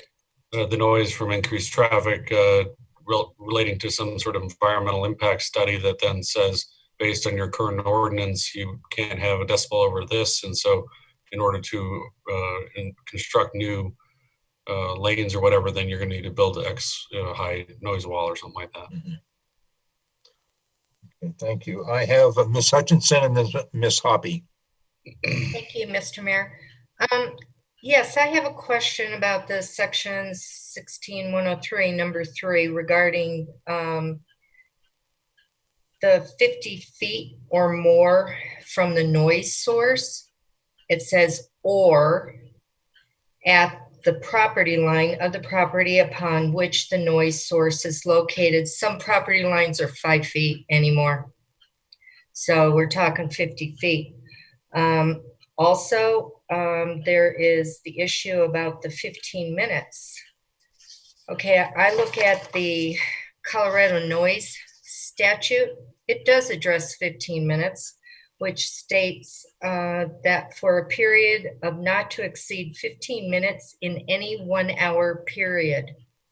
So that is there, that's available if, we wanted to use that. And I also wanted to clarify as far as feet away from the noise, is it the same for residential, commercial, industrial, 50 feet, period? They're all the same? In the current code, that's the way it's written, yes. Yeah. Then also on the Colorado noise statute, they address light industrial. So we just have residential, commercial, industrial. We don't have light industrial. And I agree with the police. I think this is very wordy. It's very hard to understand. When we're addressing, we want it to be hybrid. Okay, you've got quantitative. That's really subjective. Why don't we just say that? It's bothering me and it's been going on for too long. Then the qualitative is the decibels. Just make it kind of simple. I get it how it's very hard to understand and it shouldn't be that hard. And I think everybody, if it just said quantitative, I'm thinking, okay, what does that mean? Do the communication so that everybody understands what is being said is what I'm thinking. But also about the 15 minutes, if we want to add in there, not to be any more in a 1 hour period or whatever, let's put that in there. Or else just completely take it out. Thank you. Thank you, Ms. Hoppy. Thank you, Mr. Mayor. And I just wanted to address, Councilwoman Hulteen was asking about how does this specifically address the issue that the citizens are having on 44th Avenue, and that the violators were utilizing the 15-minute loophole. However, the added part of C, where you have to have a permit to have any loudspeaker system or amplified music, human speech, or both, addresses that. So they wouldn't be allowed to have any amplified music or human speech without applying for a permit. So that's how that addresses that. I do understand. I mean, when we looked at it this last time, the time before this, it was you can either have, qualitative or quantitative. And as a council, the direction we gave the city manager was that we wanted a hybrid approach and to do the decibels in the industrial zone, but then to have the reasonableness within the residential zone, but then also to have an opportunity to be able to mitigate or to be able to allow our restaurants to be able to have live music, and for that to be actually like under the law, like they are allowed to have this because they have this permit and they went through the permit process and they only get so many a year. So if we want to completely change direction and go all one way or the other, then we probably should have that discussion. Otherwise, if we feel like we still want to keep hybrid, then we should maybe try to work with this and see where we can shore it up and try to move it down the road rather than punting it. Ms. Hutchinson? Thank you, Mayor. I just want to make the point also that when music is being played and it's being played from a 3rd level story building is a lot different than if music is being played at ground level. There's nothing to the trees aren't even high enough to even interfere with that kind of a noise. The noise coming from a higher level building travels further than if it's just like, in the backyard or something like that. And I think that's an important issue. It can go for blocks and blocks. So I think that's an important issue. I do believe that the language should be simple so that any person in a neighborhood, person with a business can understand exactly what is being said and it's not all twisted. So it makes it easier. If the police are having an issue, I get it because I'm having an issue reading this. Thank you. Additional questions, comments? Ms. Hoppy? Thanks, Mr. Mayor. And I hear what Councilwoman Hutchison is saying is that she would rather have it be an all decibel scale. I don't really see other councilors chiming in on that they want to ditch the hybrid approach. And so I guess today what staff is looking for is some more direction, be able to take this down the road a little bit further. And so my question to our councilors is, are there pieces that you feel are missing other than, we would address the 15-minute loophole?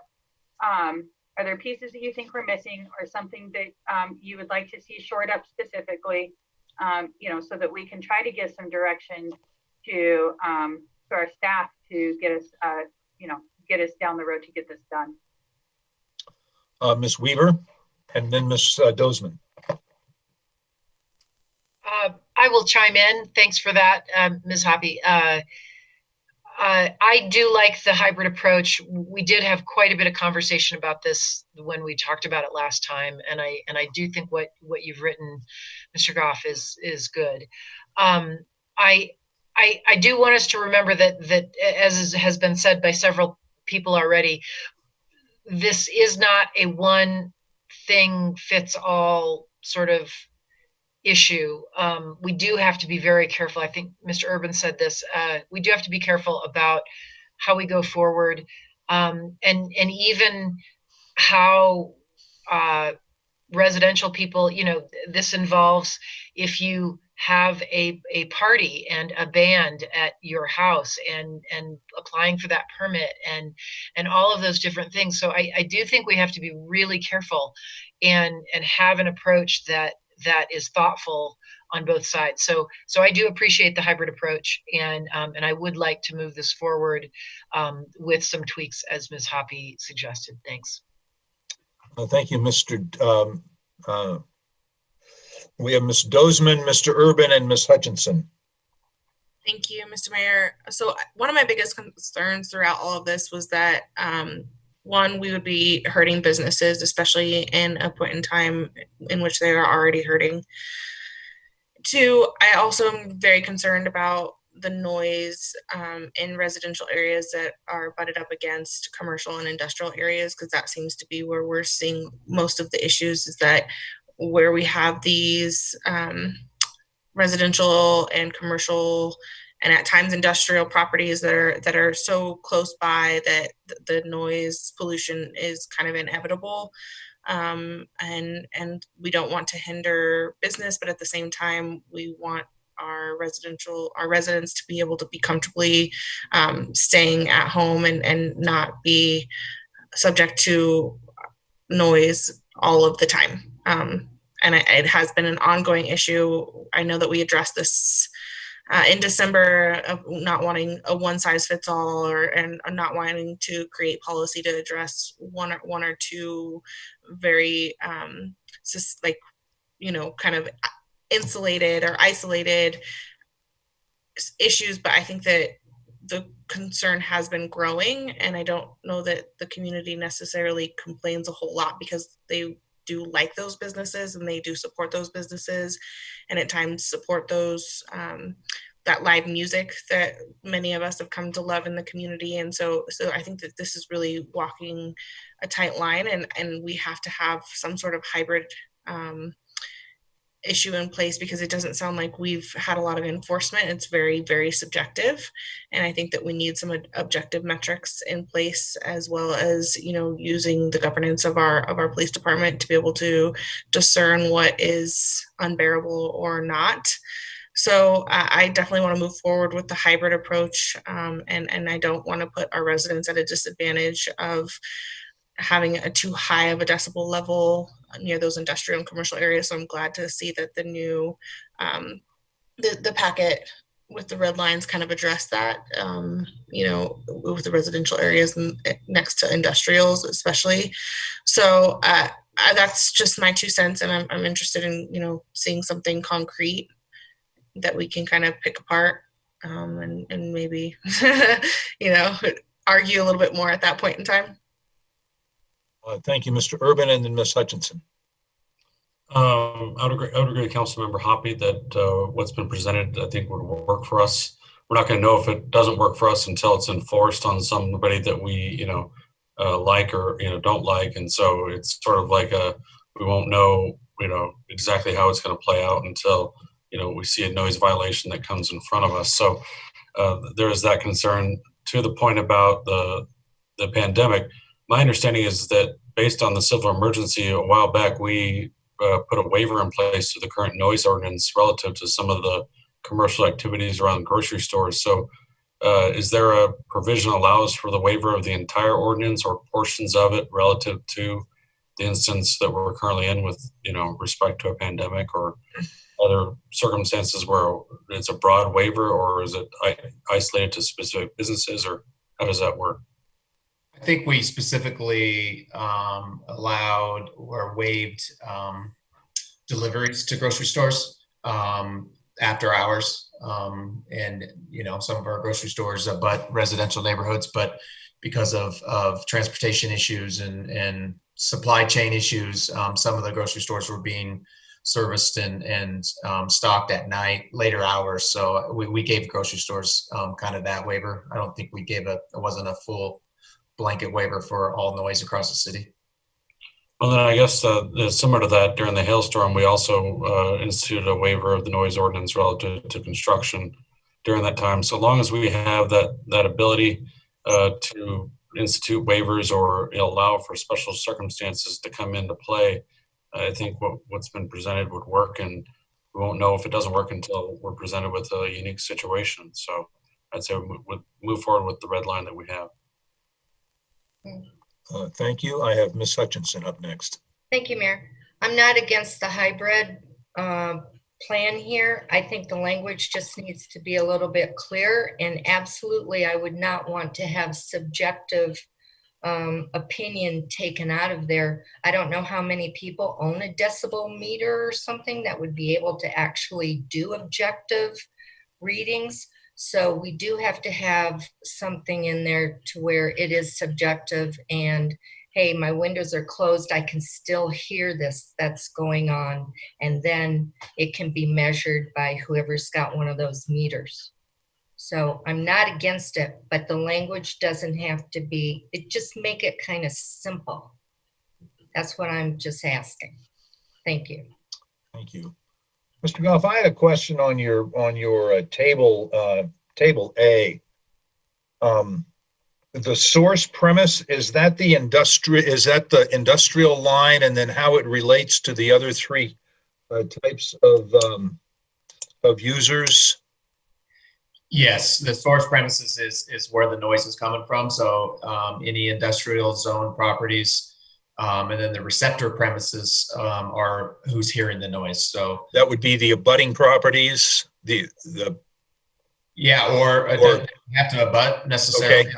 There's a residential neighborhood that is not abutting, and, and they're getting decibel readings above 55 and 50 from that industrial area. If it can be measured and determine that that's where the noise is coming from, not from ambient noise. Right. That's Are there another two columns or two rows that I should be looking at for sources, residential and commercial, in addition to?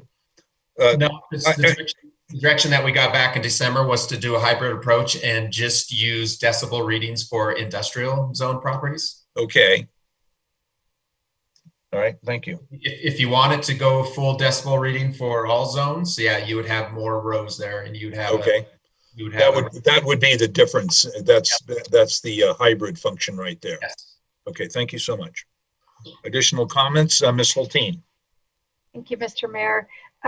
I also just want to say I like the hybrid approach. I think there's definitely a couple of tweaks in here.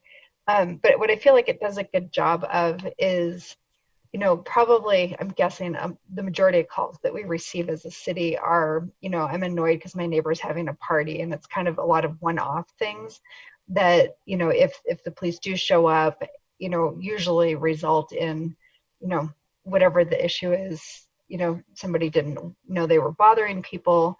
But I like that this actually allows us to address what are ongoing or sort of more systematic things. And I think that's really where we need more teeth and more tools. So I think that this really does a good job of giving enough for our police department to work with. And I'm sure, as has been mentioned by Chief Murtha tonight, we're going to learn, some of the difficulty to interpret this, and this isn't going in indelible ink. I mean, we can certainly revisit it if things need to be revisited, but I do feel like it's a good starting point for more common understanding for a lot of those littler things, and then more ability for our bigger things where we're seeing consistent issues to actually be able to remedy those. So I appreciate the work on this, and I think that this is a good starting point for this, and I'm looking forward to the next version. Thanks.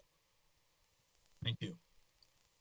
Mr. Goff, one of the things that sort of occurs to me now, one of the issues that I've noticed in the noise complaints lately were the fireworks noises and firecrackers going off in the neighborhoods. Does this ordinance seek to address that? If we left the 15 minutes in there, probably not. It seems like most of those are for half a second, right? I don't know, Chief and Division Chief, how does our current code address fireworks? And well, fireworks are illegal, so there you go. So that's how they're addressed. Yeah, they're already addressed, and we actually did write violations, just so everybody's aware. We wrote a handful of violations over July 4th, but they seem to have calmed down. Okay. Thank you. I haven't heard any tonight, but I'm sequestered down in my basement. So additional discussion on this item. This has been a good discussion so far. How do we think we should proceed? Ms. Hoppy. Thank you, Mr. Mayor. I was going to see if we could ask for consensus to move forward with the hybrid approach, finding language to close the 15-minute gap, the 15-minute loophole that we have, making sure that the way the language is written is that we can allow for special or emergency circumstances for a waiver, as Mr. Urban had brought up. And then also, as Mr. Urban brought up, I don't know if we need to address something about noise from the highway due to increased traffic, or if you feel that that's addressed somewhere else. But other than those are the things that I heard from council, and so I was going to ask for a consensus to move forward with that. Let's have a show of hands if that sounds like a consensus. You okay bringing it back to first reading or another study session? Do you think we need another study session to? I don't think so. I think first reading. Okay, well then let's put some language together and get it on first reading. Okay, does that sound all right to everybody? Okay. Thank you all. All right, well, thank you very much. Good discussion. Tough topic. But that completes our agenda items. We will now go to staff reports. Mr. Goff. Nothing this evening. Thank you. Okay, and we will go to item number 5, elected officials reports. I'll be glad to call on you if you have something you'd like to share. Ms. Weaver.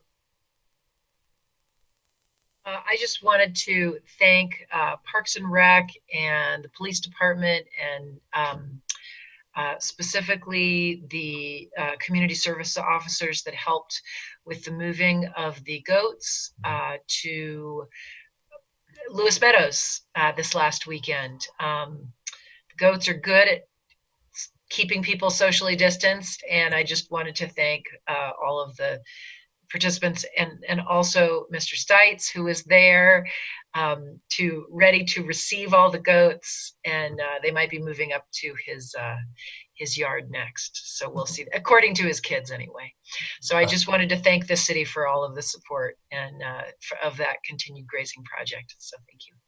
Very good. Thank you. Clerk Kirkpatrick. Thank you, Mr. Mayor. It will come as no surprise to anyone that Mr. Figlis and Ms. Luthwaite have come to the clerk's office with a petition to put on the ballot a revocation of the zoning change you passed last Monday at 38th and Johnson. I bring that up now for 2 reasons. One, it will be temporarily impossible to put that on the November 3rd ballot. Their deadline for getting the signatures in is later than the deadline to get it on the ballot at the county. And after the signatures have been submitted, we have about another month's worth of work, reviews, and votes by council before we take it to the people. So second, that means we'll have to have a special election. The earliest date for that special election by law would be the 5th of December this year. It falls upon me to determine the date, but it can't be any earlier than that. And candidly, I haven't given the exact date and moment spot because we don't know where we're going yet. But that is in the works. I expect to meet Mr. Figlis at City Hall in the morning to receive the printer's proof of their petition. If we approve that, they will be legally empowered to go into the streets and knock on doors and begin to collect signatures. The last day for them to turn in a complete set of petitions is the 27th of August at 5 p.m. Do you want to have any questions at this point about that? Mr. Urban? Thank you, Mr. Mayor. I understand the timeline that they have relative to the 45 days that they're allowed to collect signatures. Is there a time frame under which, if they were to collect signatures sufficient to meet the threshold, that it would be eligible to be put on the November ballot? Well, let's do some math. After they present the petitions to my office, we have 10 calendar days to review the petition and certify that there is a sufficient number of signatures. Then I have to take that to council at a regularly scheduled council meeting, which must be noticed for the usual 10 days, during which council will then vote whether you will, of course, send the issue to the people to refer it to them or repeal the ordinance you passed. If we back up from 20 to 25 days and there's no cure period and everything is perfect, they would have to get the petitions in by the 7th of August, actually the 5th of August. And today is the 20th of July. That seems a tall mountain to climb. It's an excellent question, and you're not the first one to ask it. Are there other questions about that? Ms. Dozman. So does that stall the project from being able to break ground, Patrick? The answer to that question is legally, I don't know. If I'm the landowner, am I going to start construction and risk the possibility that my zoning is pulled out from under me? Doesn't seem like a low risk business decision. Yeah, that's correct. Legally, no, but that's a business decision for the developer. Mr. Stites. Thank you, Mr. Mayor. How much does a special election cost? I don't know. The numbers I've heard thrown around are in excess of $30,000. At least, probably closer to 60. And we will do it by mail. We won't have polling places, et cetera. So every registered voter in Wheat Ridge will get a ballot in the mail. And what we'll have to do is pay for all the printing, all the postage, et cetera, to get it out there. And we'll have to pay for a professional service to help us receive and count the ballots.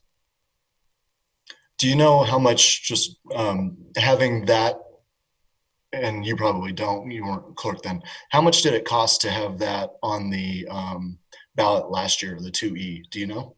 I have no idea. Beyond the cost of having Pam Anderson review the petitions once again, and the cost of staff to receive the petitions, et cetera. When we transmitted that to the county, and of course, because it was on the general election ballot, that cost was absorbed by the county. We have to pay them a fee, but it's nothing like $30,000 to $60,000. Patrick, do you know if there is a charge by the county to put it on the ballot? Yeah, the coordinated election, we pay for our share.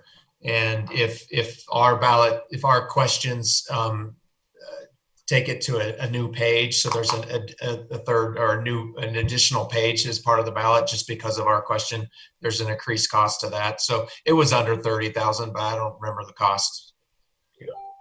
But that's with the coordinated, that's with the county paying for most of it, and we're just paying for our portion of it. Special election, we have to pay for everything. So it's definitely 60,000 or more. That's a lot. Thank you. Ms. Hutchinson? Thank you, Mayor. I had a constituent contact me regarding the Ashland treatment plant at 29th and Fenton.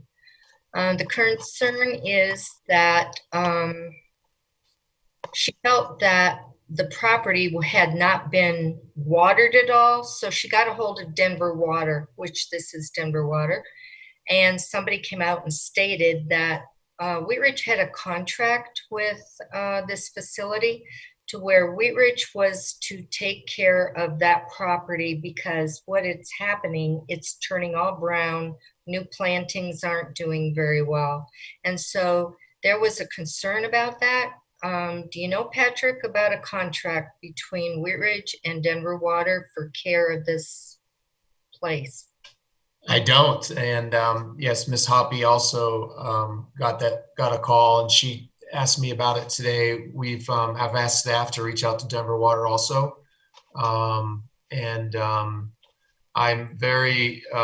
It's very unlikely we have a contract to take care of that. It should be Denver Water taking care of that. So, but I'm trying to get an answer for that. Yeah, because apparently somebody from Denver Water came out, a supervisor, and then sent somebody else to relay the message that Wheat Ridge had a contract that was ours to take care of. So that's just one issue. And another issue that I have is regarding the Wang development property on 38th Avenue. That trash has not been picked up yet. So there's a sign out there that says violation.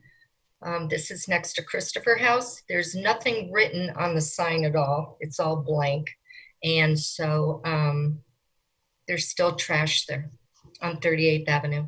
I believe we sent somebody out to give them a warning, and they have 10 days to clean it up from then. So if it's still not cleaned up, they'll get a ticket.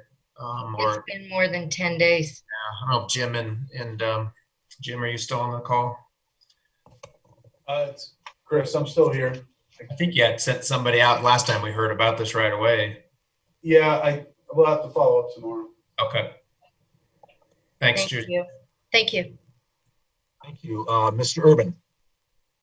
Thank you, Mr. Mayor. I brought this matter up to the city manager earlier this week. The Wheat Ridge transcript apparently is dead, and that the new paper is now the Jeffco transcript. And given that change, it came to my mind that we may need to modify our official notice resolution. And so my understanding is that will be brought forth the next regular business meeting so that we can properly notice our public notices in the paper of record.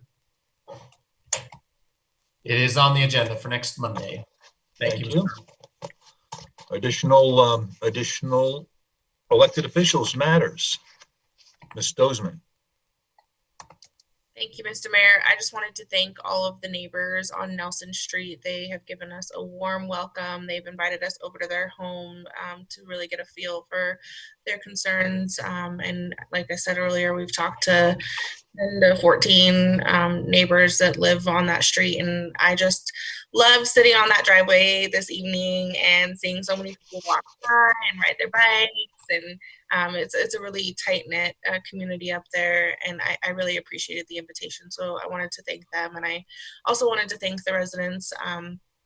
Just a couple blocks away from me, I worked with Steve Keller on the Carnation Festival Parade. He was actually the parade chair before me, and I really got to know him and Mo Keller very well. And I really appreciated their tenacity and their persistence on this issue. And so I just wanted to thank them, and I just love all of the residents of Wheat Ridge.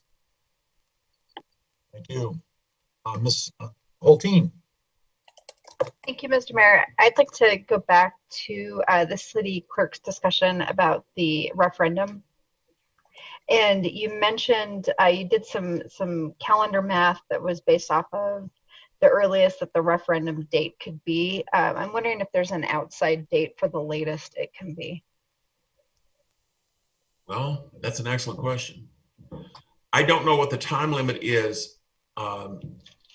The reason I said the earliest date is December 5th is because the statute says you cannot hold a special election. Help me here, Mr. Dahl. I think it's 32 days, within 32 days of a general election. But I haven't looked at the question of how quickly after the deadline has passed, after November 5th, we are obliged to hold the special election. Yeah, I don't have the statute right to hand, but the city clerk's correct. There's a freeze out period before and after the general election. My suggestion though would be, this is really early days. Yeah. We don't have yet, I want to emphasize this, we don't have yet a petition that's ready for circulation. I understand that'll be submitted tomorrow, and the clerk has 5 days, and they'll need to take a couple days to make sure petition is ready for circulation. I think it likely will be. Once it is, it has to be circulated.